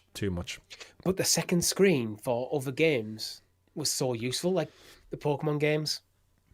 Brilliant with the second screen. Was it even like your Pokemon lineup was in there, right? Yeah, well, on the bottom screen, you'd have, when you're in your battle, the top screen would be your battle, and the bottom screen would be your menus. That's cool. During the world, you could have your map up there. You could put a clock on there, whatever you want. You could change through different things. Two screens, man. Genius. Yeah. Genius. So, yeah, I'm happy with that. Chat seem happy with that. Right, moving on to Nintendo's next console. Was a bit of a bust, this one. The Nintendo Wii. I'm going to S, sorry, in fact. I agree. I think this really did make everybody sit up who wasn't a gamer, and like grandmas were playing it, kids were playing it, families were playing it. Motion controls for the first time ever were embraced by everyone. And you got to remember, these things you couldn't even get. They were sold out everywhere. How many did they finish selling on, Richie? I think like the PlayStation 2's 155. I'm pretty sure the Wii's right up there with like 120, even 130 million. I'm just looking now. Okay, I'm just going to go highest selling consoles of all time. But yeah, I want it in context rather than just the list. Let's remember like the pack-in as well. Wii Sports made everyone like go, oh shit, like yes, like tennis and bowling and golf. Like you were just playing games differently because of the motion controls. Interestingly, it's not as high in the list as I thought. It's 7th. At 101.63 million units. See, I think it started to tail off when the gaming industry obviously pushed on graphically, and Nintendo's problem has always been they kind of get left a little bit behind. Yeah. Lee's still got one. Jin says, the Wii was a bit of a revolution, but in the end, the motion controls didn't really stick. Yeah, I think it was like a time and a place that literally everyone got behind. Remember your Wii Fit balance boards? Yeah, but then the motion controls are so pervasive, Xbox fucked up because of them. It was a trick. They did so well with the Wii. They made PlayStation take their make Move controllers. They made Xbox do the camera. You could almost say the Wii is a weird console because it's almost a precursor to modern day VR. Yeah, in a lot of ways. Motion controls and VR go hand in hand. And who knew? Just not putting a headset on would make it more accessible. Interesting. House of the Dead on Wii. Yeah, I had like the Mario games. I think FIFA. It sold that much. You got things like Call of Duty and stuff on it still. Which because of the sales. I think there was a remake of GoldenEye. There was. Where you had like the light gun attachment. It was terrible. Yep, GoldenEye Reloaded. Was that GoldenEye Reloaded? Al Davis Music will know if he's in the chat. Yeah. But yeah, I think undoubtedly though, for the purely sales and the way it revolutionised the industry, I think S tier for the Wii U. For context as well, actually, the Nintendo DS sold 154 million. Damn. Does that have gone higher in the list? The DS, where have we got it at now? It's an A. It's the second highest. It's the second most. But it's not based on sales. This isn't a sales list, is it? It's like overall. Yeah. Overall everything. General impact. Yeah, I think the Wii tips it. Yeah. Moving on though, because again we are conscious of time at the same time in a way. Even though this is fun, so at the same time I'm quite content chipping on. The PlayStation 3. This is one where I'm so like just torn because I understand the hubris and the price and the processor and the fact that the games aren't even forward compatible to this day. But my word, we got some fucking sick games out of this thing. I know. And it was the graphics and the Blu-ray player. And don't forget, Richie, if you wanted to connect this PlayStation 3 to your printer, you could do that. This thing came with like 10 memory card version slots on the front. You act as if that's a novel thing. You could do that with a bloody Game Boy. You could do that with a Game Boy. That is all. I think we need to look into the lot, not just how difficult it is and the problems there was and the heavy fucker as well. I think sometimes you have to look at the IP, the library as well. Mm-hmm. I have to put this down. It's too heavy. I mean, we are next year going to launch season 2 of the ClickerCast. Mm-hmm. Where did The Last of Us start? PlayStation 3, baby. Which is shocking to say out loud, but it's true. Where did Uncharted start? PlayStation 3, baby. I think, in hindsight, the library that it generated pushes us into a... Because in the end of the day, these boxes are designed to play games. Mm-hmm. The games are the most important thing. Yeah. And again, the Blu-ray aspect of it, like, had me. Officer Dibble points out, backwards with the initial the fat 60 gig PS3 had backward. The one I've got right here is PS2 and PS1 backwards compatible as well. Which is, again, I just think it makes, if you have that version, it makes it the ultimate PlayStation machine because that's like 3 generations of epicness that you've got in one console. It sucks that it didn't move on to the PS4, which I think it loses points for that stupid cell processor that fucked over devs and it fucked over forwards compatibility and everything, which is what keeps it from S. But ultimately, it sold more than the 360, which is sitting in S tier. It did. I mean, it's close. It's 87.4 million versus 84 million. It's... Yeah. Let's. That's because of the library. Yeah, by its later years, when people got their head around the architecture, my word, this put out some gorgeous games. And again, this is where I think this laid the foundations for what Sony's first party would become in PS4 generation, which we're still like absolutely gushing over today. Like we did it the whole podcast, right, with Ghosts of Yotai. I don't think you get that without PS3 laying the foundation for single-player story games. Modern Sony, the Sony that we love through PS4 and into PS5, has its origins in PS3. Yeah, cinematic, linear storytelling just began here. And I think, and again, we're both more inclined for Sony anyway, so we are biased, so sorry, chat. But yeah, it stays away from ST because of its flaws. Remember, this could have came out with that Boomerang controller if they didn't panic last minute after the E3 reveal and then suddenly went, oh, shit, take a DualShock and just cut the cable off it and we'll stick with that. And that's why the DualShock 3 controllers are so light and poor. They're so bad. I've noticed. We're very bad at putting things in B tier, aren't we? It's because it's in the middle. We want either side of the coin. Right, let's keep pushing on, though. Let's keep pushing on. I like the Slim PS3. I hated the George Foreman Grill PS3. The last version they put out was the worst version. They didn't need to do it. The poor Same family, though. Same family. PlayStation Portable. Oh, you're going A. I feel like A. I'm thinking B. No. The PlayStation Portable was, especially with the homebrew scene that happened once people cracked its nut, it sold respectably as well, and I think you got a lot of PlayStation first parties over to it. Actually, you know what? You're right. It outsold the Nintendo 3. It sits in the ranking list in terms of sales between the Game Boy Advance and the 3DS. Good numbers, right? It's almost like Sony should stick with making portables. But yeah, PSP, I like the name, some of the games in it. Oh, and actually, the numbers. So the Game Boy Advance is 81.51 million. The PlayStation Portable is an estimate 80 to 82. Not bad.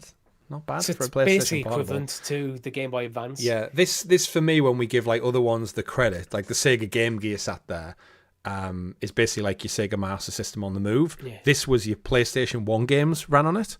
It also came with all the PlayStation games that you wanted. So I remember like this game had like Grand Theft Auto, Vice City Stories, Liberty City Stories. Like you had Grand Theft Auto games on this that you couldn't play anywhere else at the time. Yeah, Metal Gear Solid I think portable for me, ops. I just don't have any nostalgia at all for it. Yeah, I never had it. I've never really played any of the games on it later. Where with the Game Boy Advance, I have played games on it. So I defer to you. I mean, is it my Sony bias coming through? And I'm like, is it? Because also, you know what? It loses points because of the memory card, the stupid Sony Pro Duo memory card that cost a fortune. And the UMDs used to make one hell of a racket in the back of it with those little mini discs because they didn't opt for cartridges. Because they were trying to corner the market on mini discs. So I think if I take away my bias, it almost has to lose a point or two. I want to push this into A because I think the Vita needs to be at B. Okay, I could see that one. And I do think they don't need to be sat. I don't want them sat alongside each other. Because while the Vita is the better console, the PSP was more impactful. Okay, I can see that reason. Yeah, I'd agree. Yeah. PlayStation Portable sold more, had a wider library, and more importantly, it was supported by first party. Yeah. Unlike the Vita, which we'll get onto, which unfortunately lived and died by its support. There's roughly 70 million difference in sales between them. And that too, and it basically killed portables for Sony until we got the Portal, although it's not the same thing. It's not a console. Right. Where are we at in the list? Trying to find it. I'm just gonna put that in at D.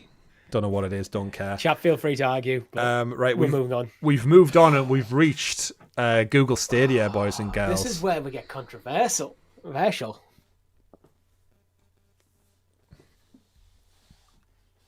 I'm not sure I agree. I'm not sure I agree there either.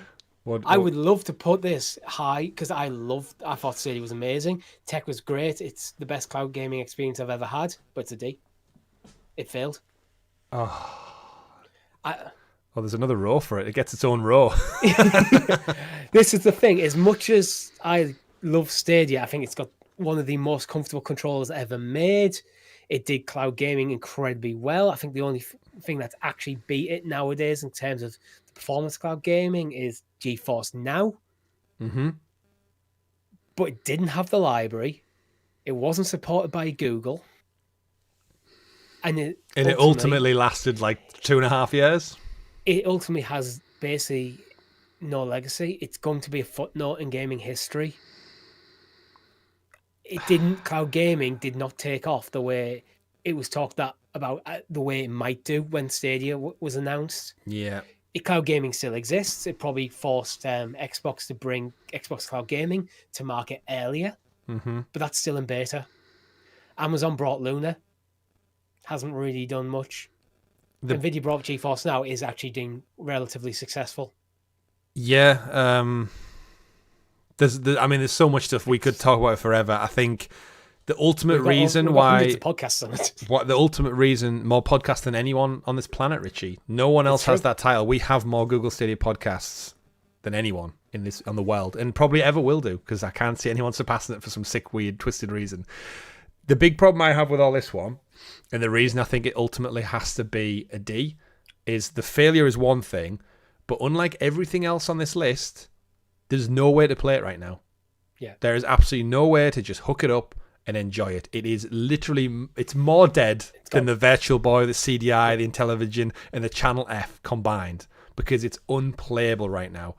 Yeah. Yes, the nostalgia, yes, the quality, but... The origins of this YouTube channel 5 years ago. But Steve Nelson makes a good point. They refunded all the purchases. Yeah. Which I transformed Google Stadia and all my purchases into a guitar. I changed mine into an Xbox. Yeah. Magic. But I think we know in our heart of hearts, everyone, we would put this S tier for what it did to revolutionize cloud gaming, for its performance, for the controller. Google Stadia's potential that was unreal. Yeah, the potential's S tier. Yeah. Ultimately, the performance and sales and game library is D, and it is dead, unfortunately. Yeah. R.I.P. But yes, where we would put Amazon Luna in here, at the moment in time, probably a D with it. Yeah. Right? I don't think it's a success. It's not on the list.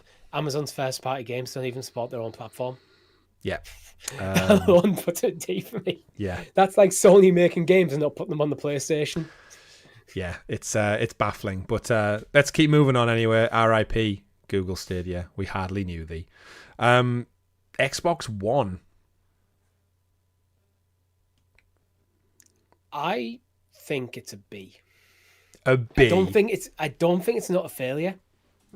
I mean, it was.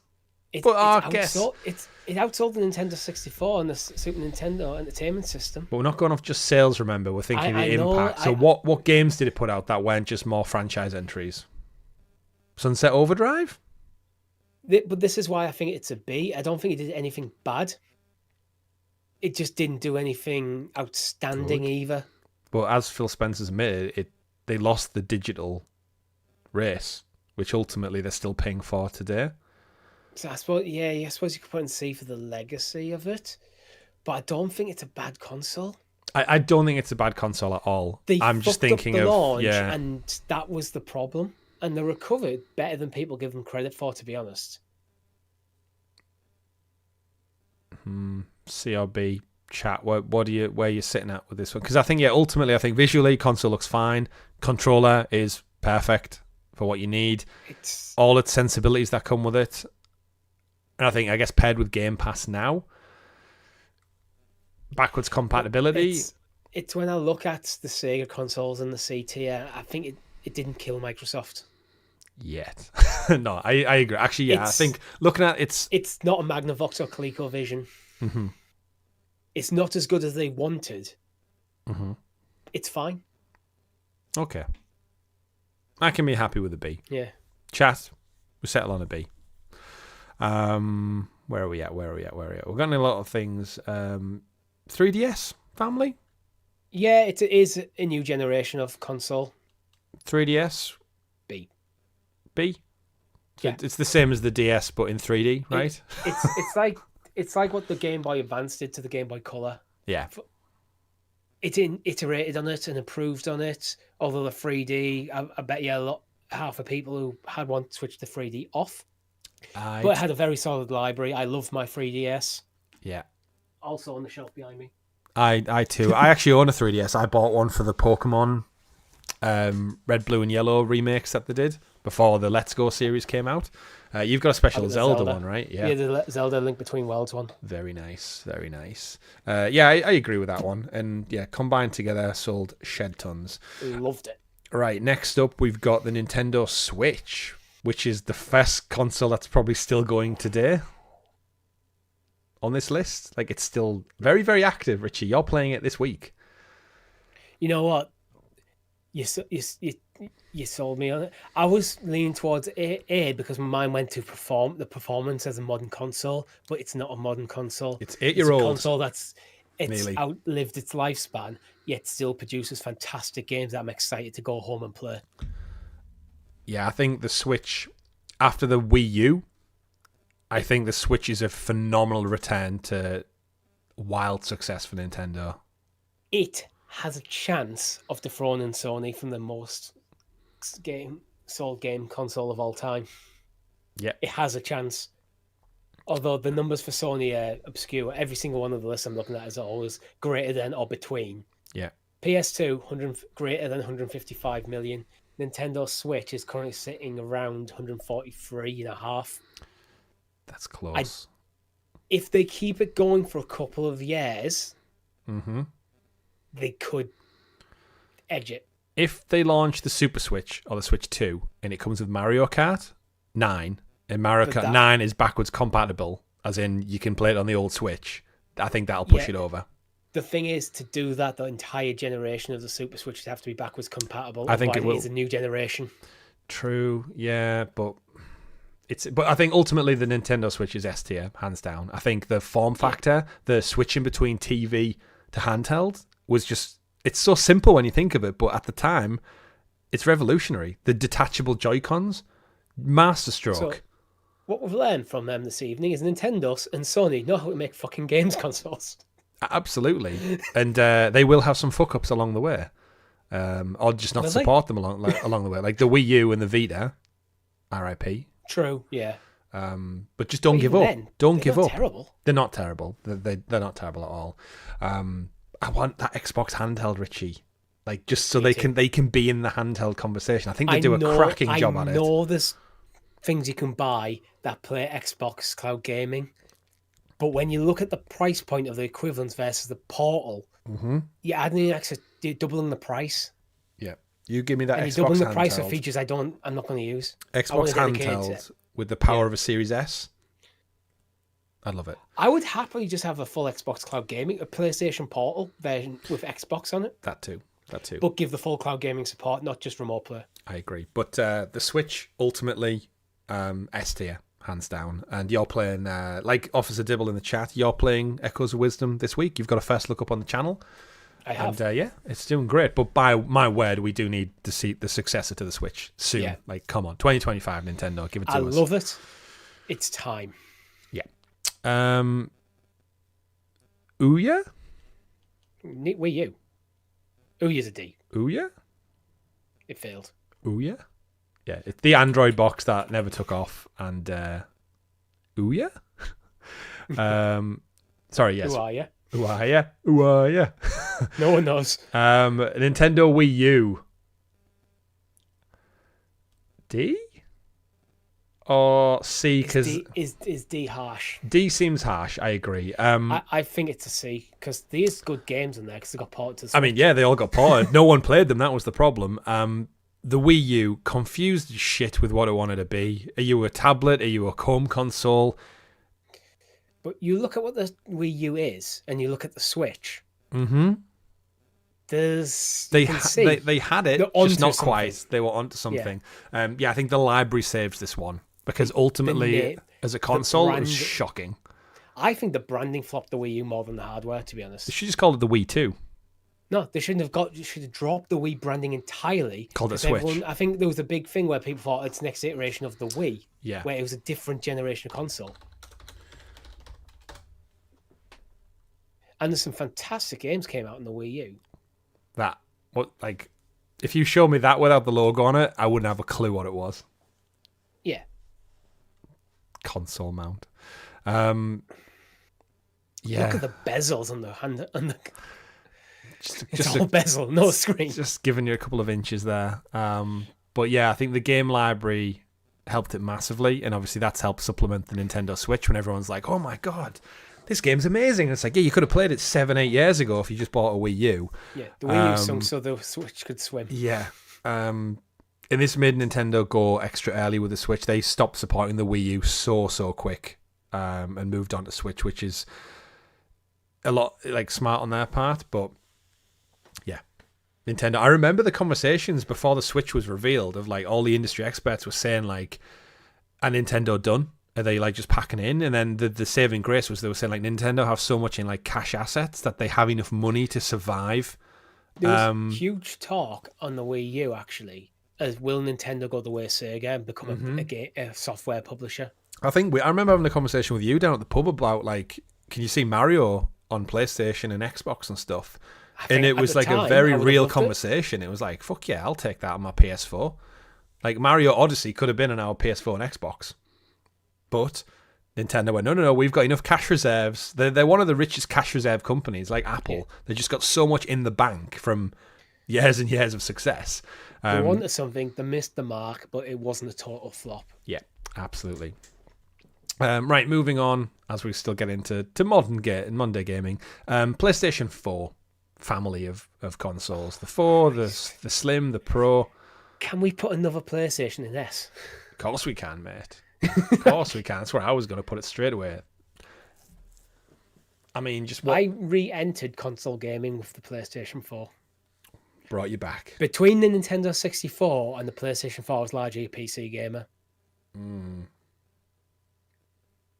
And I fucking love that thing. I love that console so much. It's still hooked up with my TV for no reason.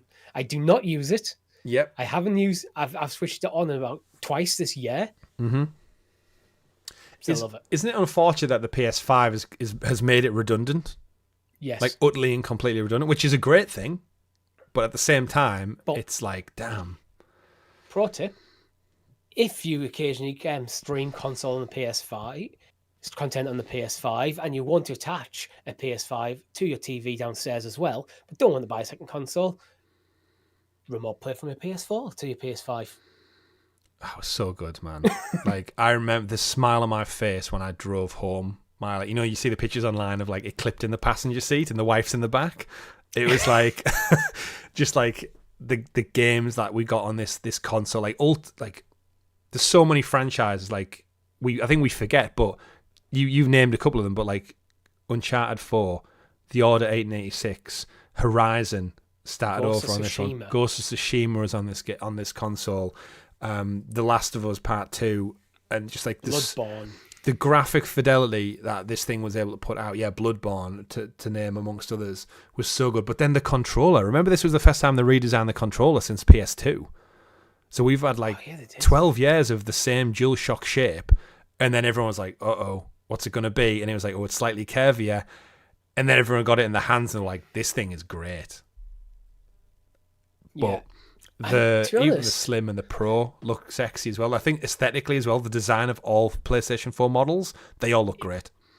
If you were it's one of them things. If you were just woke up in the coma, you've been in a coma for the last 20 years, you woke up and go, I want to play video games now. What's the best way to play them? I'd be tempted to say go PS4. Remember the blue light? Because although the PS5 is objectively better, there's a difference in price there. You could pick up a PS4 for much cheaper and get a huge library of discounted games off Amazon. You could get basically the best gaming library you could ever bloody want for half the price of PS5. If you're strapped for cash, the PS4 holds up today. It just does. Yeah. It really does. Isn't leaps ahead that it promised it would be. Hey, and it's still selling as well. Remember, PlayStation said like there's something like X amount of million subscribers still on PlayStation 4 because of the things of like Fortnite and Call of Duty Warzone and stuff. Like, people aren't leaving to go to the next gen because they don't need to, because the 4 does such a great job in today's world still. It's still got a Blu-ray player, still plays modern games for the most part. And a lot of games, remember, God of War Ragnarok is on the PS4, Richie. Spider-Man is on the PS4. Miles Morales is on the PS4. Like, these are games that we talk about anyway, and they are still there, which is insane. So yeah, S tier through and through for me. I absolutely love it. I'm just noticing, is the Vita not in this list? Am I being blind? Yeah, it's at the end. Next to the end. PlayStation TV. On the right right, yeah. Sorry, yeah. Going blind. Right, we'll get this one in here then. PlayStation Vita. Yeah, I think B seems fair. Holly in the chat. Console, didn't sell Evening, Holly. Thanks for stopping by for our 5th anniversary as we rank and bitch and moan about consoles of yesteryear. Yeah, PlayStation Vita. Love you too. Where do you think? I feel like I love the PlayStation Vita as well, just as much as Holly. Maybe a little bit more. Sorry, Holly. But yeah, I mean, it just wasn't supported, but it was ultimately a fantastic console that just was not loved by its parents. And for that reason, it sits below the PSP. Yeah, I don't want to put it in C. No, it doesn't deserve to be down there. It's nowhere near as filthy as the Dreamcast or the Wii U. It's sold worse than the Wii U. But I still don't want to put it down there. And again, Richie, I keep saying it, but if you want to play Uncharted Golden Abyss, you're going to have to borrow... I might have to borrow your Vita, actually. You can borrow it for just a long weekend and enjoy it. It might be more than one long weekend, because you can guarantee if I borrow your Vita to play Uncharted Golden Abyss, my girlfriend will also want to borrow your Vita to play Uncharted Golden Abyss. That's a fair point. I mean, I've got 2 Vitas, both with Uncharted Golden Abyss on, so... In fact, so much so, Richie... Actually, I've just dug around there. I've just found the orange and blue Dual Shock. Look at that bad boy. How many times I've seen you use that one? I know, it's my favourite one. It's my favourite one. But similar to that, Uncharted Golden Abyss is my favourite Vita game. Look at that case for my Vita. Oh, wow. Look at this bad boy. I'm actually going to make sure it doesn't drop out. But yeah, if you both want to borrow one, I've got Golden Abyss running on both of these things. This is my blue one, which is the jailbroken one. So this has every Vita game known to man on it. This is the ultimate gaming machine. This one. My other one is my actual original, which has the cartridge. Can you still get trophies? Yes, I believe so. But I have to, because Uncharted Golden Abyss is now the only Uncharted game I don't have platinum in. Well, there's a challenge for you, although there is an annoying card game which takes a little bit of grind, but it's worth it in my opinion. And while we're on there, Richie, I'm going to put the PlayStation Vita TV up here in the D bracket. RIP Vita TV. It's a PlayStation Vita that plugs into a TV, as says on the tin. No one knew what it was. It was very confused, and much like the Vita, it got no support, so it died very, very quickly. I think it did well in Japan, or okay in Japan, to say the least. Well, okay, if it did okay in Japan, if you're comparing that to the Vita sales, which didn't sell great, yeah, it's probably not okay realistically. Yeah. But yeah, if you get a PlayStation Vita OLED, I think it's the best way to play portable games in a dodgy format. Yeah. So, like, you can't really break the Switch yet, which probably would win it. But I think, yeah, the form factor of the Vita and the library of Vita games, and then if you jailbreak it to play NES and SNES games and PlayStation 1, 2, and N64 games, it's a pretty solid device to have in the palm of your hand. But we digress. Right, let's get through these last couple of consoles in our ranking. That's taken over 2 hours now to get through. Right, what are we up to? Where are we up to? I think we're up to the Series S and X. I don't know what the hell Evercades are, so I'm going to skip them. Blaze Entertainment, whatever you're doing. Upper line. Oh no, they're the Xbox ones, yeah. I think we are actually, yeah. Xbox Series S and X. We're going to put them in the same family, I'd say. Or do they sit in the same family? What do you think? Do they get the individual brackets? I want to put them as individual, because I think you can argue either way. I think one's better. I think you can argue one's better than the other in either direction. The Series X is obviously the more powerful console, but the Series S is the one me and you chose to buy. From a financial standpoint. But that's kind of important for gaming. Like, it can play, the Series S can play every single game the Series X can. True. Just not as well. True. So would you have to bundle them together? Put them both in A? Yeah, actually, although I think although I am saying you could argue them one's better than the other in either direction, I think neither of them are S and neither of them are B. Actually, maybe they are B. Actually, Hang on a minute. What's the titles? This is something we've been seeing a lot. Actually, Xbox need to get their games out. They do. I think they're great devices. I'm demoting the S because of one thing, Richie. It's holding back the generation. Nope. Arguably. What? Doesn't have a disk drive. It doesn't. And that fact alone, if we're looking at our position of legacy and preservation, I have to demote it points for that. It's the only thing on this entire list we've made over the last 2 hours that doesn't take physical media. And I think it loses points for that. As a gamer of 30 plus years who loves all these and all the nostalgia we've just talked about, in another 30 years, are you going to be able to play this Series S? That is an argument. You boot it up in 2054 and go, I love my Xbox Series S, and it goes, server's not available. Can't download a game. I actually think they're both in B. I don't think, because at the moment, while they are good devices, I don't quite think the library sets them apart. You look at the consoles in the A tier and the library these consoles had. Jin Stadia has no physical also. That's why it's in D, Jin, because it's dead. Yes. Like the IP the A tier consoles spawned or had on them, I just don't quite think is there right now on Xbox. I think by the end of its lifespan it's in an A, but as it stands, I think it's a B. Okay. I can agree with that. I think by the end of the cycle, when it's had Doom, Dark Ages, and Indiana Jones, and a couple of more things come out, I think we could look at it in a different light. Yeah, if they land. And that's, I guess, the difference with now we're getting to the point where we're talking about current consoles, so they haven't finished their life cycle yet. So we can't fully judge them. But you know what? It's a for me anyway, for you and me, like, this is our first experience of being in the Xbox generation. I love my Series S. I wish I'd got an X, just in hindsight. But yeah, I'll be looking at the next console they announce, whether it's a handheld or a home console. I'll be looking at it very much with the intention to get it.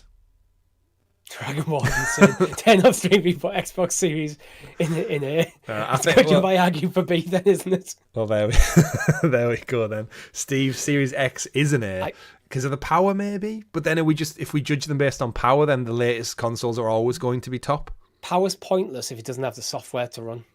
And there's some brilliant games on there, but there's nothing ground shaking. And there's a console that's coming up of this generation, which I think sits above it. And I don't think I can put them in the same tier right now. Okay. And what's that? The PlayStation 5. I see where you're going with that. Yeah. It's not an S. It's not an S. I agree, because it looks stupid. Both of these simultaneously, and I tend to play, even when, at the moment, I play mainly on my Portal. But even when I was playing most of my gaming in this room and both the consoles are on my shelf behind me, I was gravitating towards the PS5 almost every time. And there was very few Microsoft exclusive games that I've played on modern hardware. It's mainly Starfield, which didn't land the way I wanted it to anyway. Yeah, I agree. I think there's a good argument where you couldn't put Series X in an A if it's going to sit alongside a PS5, because the PS5 is just, the library alone makes it better.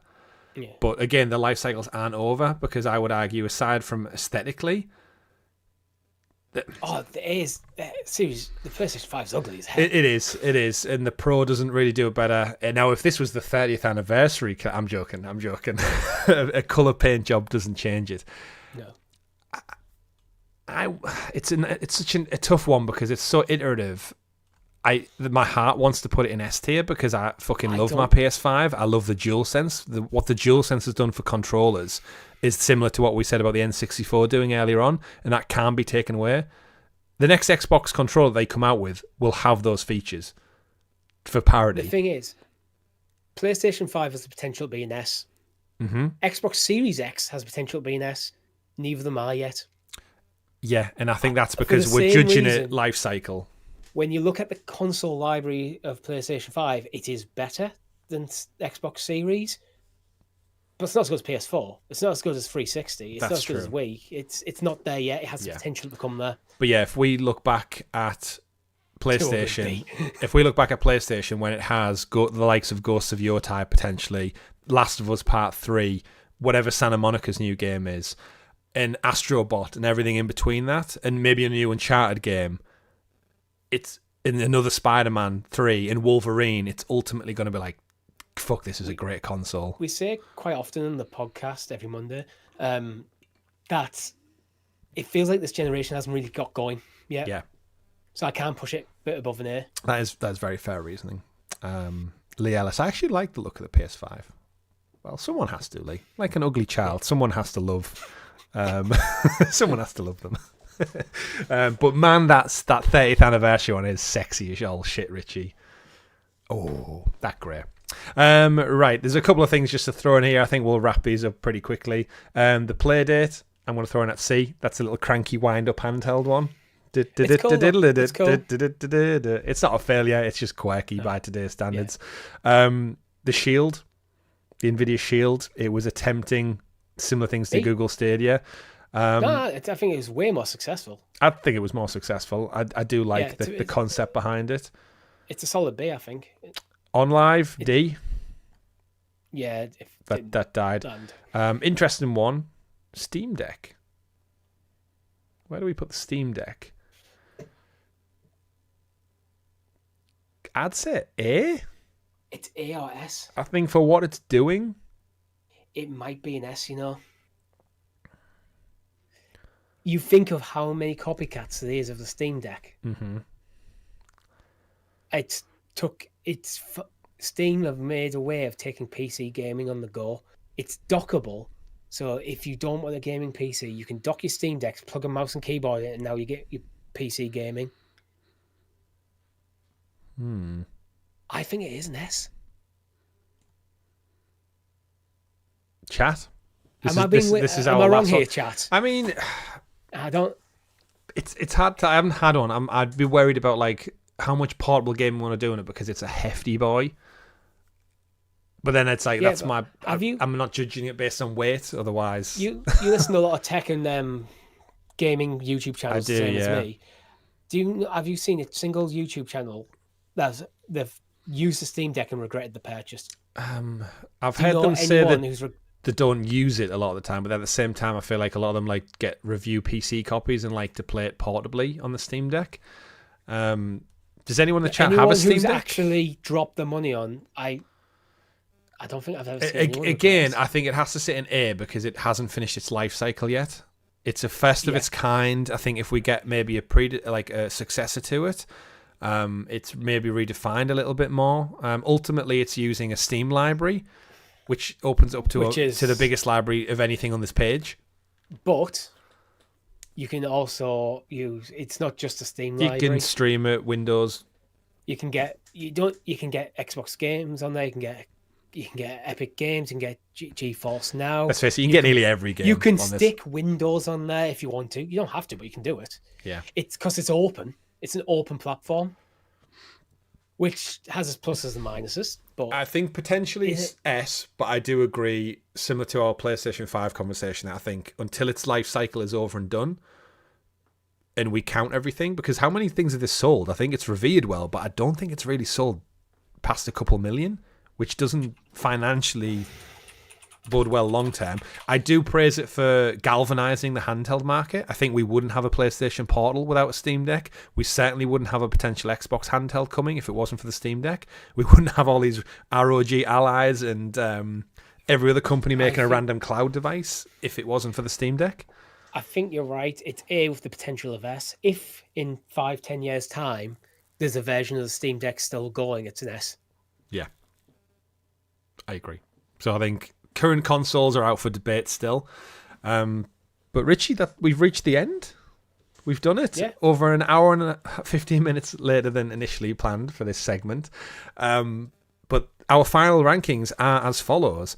In the D for Dead list, we've got the Atari 5200, the Fairchild Channel F, the GE and Milton Bradley Vectrex, the Mattel Intellivision, Atari 7800, Hudson Soft TurboGrafx 16, the Philips CDI, the Atari Jaguar, the Nintendo Virtual Boy, the 3DO, and Tiger's Gizmodo, OnLive by...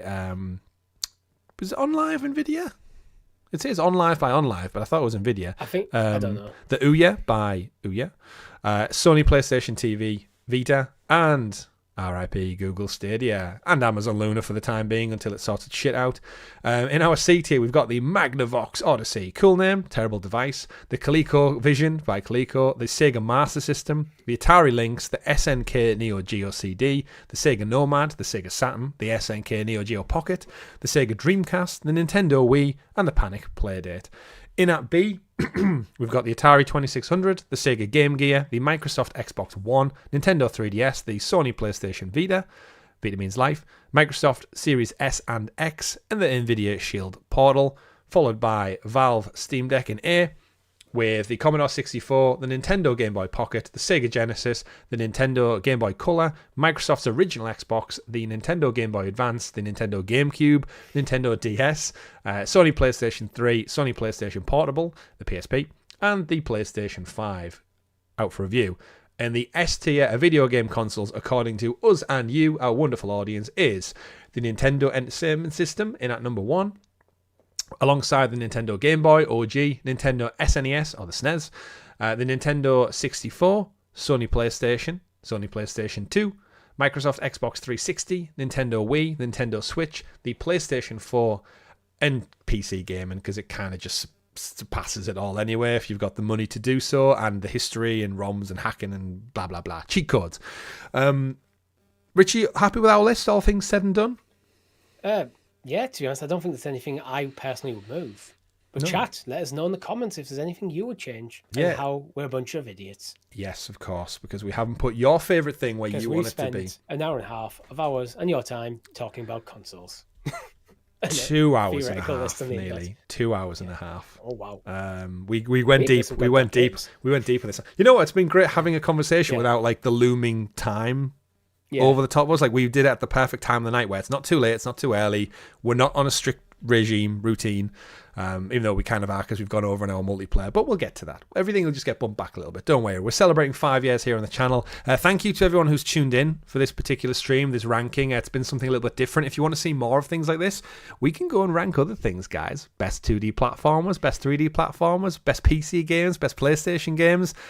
Now this format's kind of up and running, I'm more than happy to come back and do things like this. Maybe it'll be a members exclusive only. If you want to be a member, click join below from as little as 99p, like many people have. You can get early content access to our weekly podcast, the GamerGuild Podcast, where myself and Richie get together and round it up every single week and talk about things like this. Anyone new to the channel, don't forget to like, but by all means, stick around. We do literally have a weekly podcast. We've been doing it for 5 years now, where me and Richie and sometimes some special guests round up all of the weekly news. So if you think about all the debating we've just done here, we do that on a daily and a weekly basis practically in our Discord server or on our podcast, the GamerGuild Podcast. Special episode will be up this Monday, 8 a.m. every week on YouTube and podcast platforms. Just search for GamerGuild TV, GamerGuild Podcast. You'll find us there. Richie's dropped the link to the next stream, which will be going up shortly. We will take probably a short half-an-hour break, I reckon, before coming back for some multiplayer with you, our wonderful audience out there. We're celebrating 5 years of the channel, GamerGuild TV. It started with Google Stadia, it evolved into multi-platform, and here we are today with you. My name's been Chris. And I've been Richie. We've been GamerGuild TV, ranking the best video game consoles of all time, and we couldn't do it without you. So we'll see you on the next one. And remember, everyone, play whatever makes you the happiest, even if it is on a Fairchild Channel F. Good night, and we'll see you on the next stream shortly. Take care. Bye.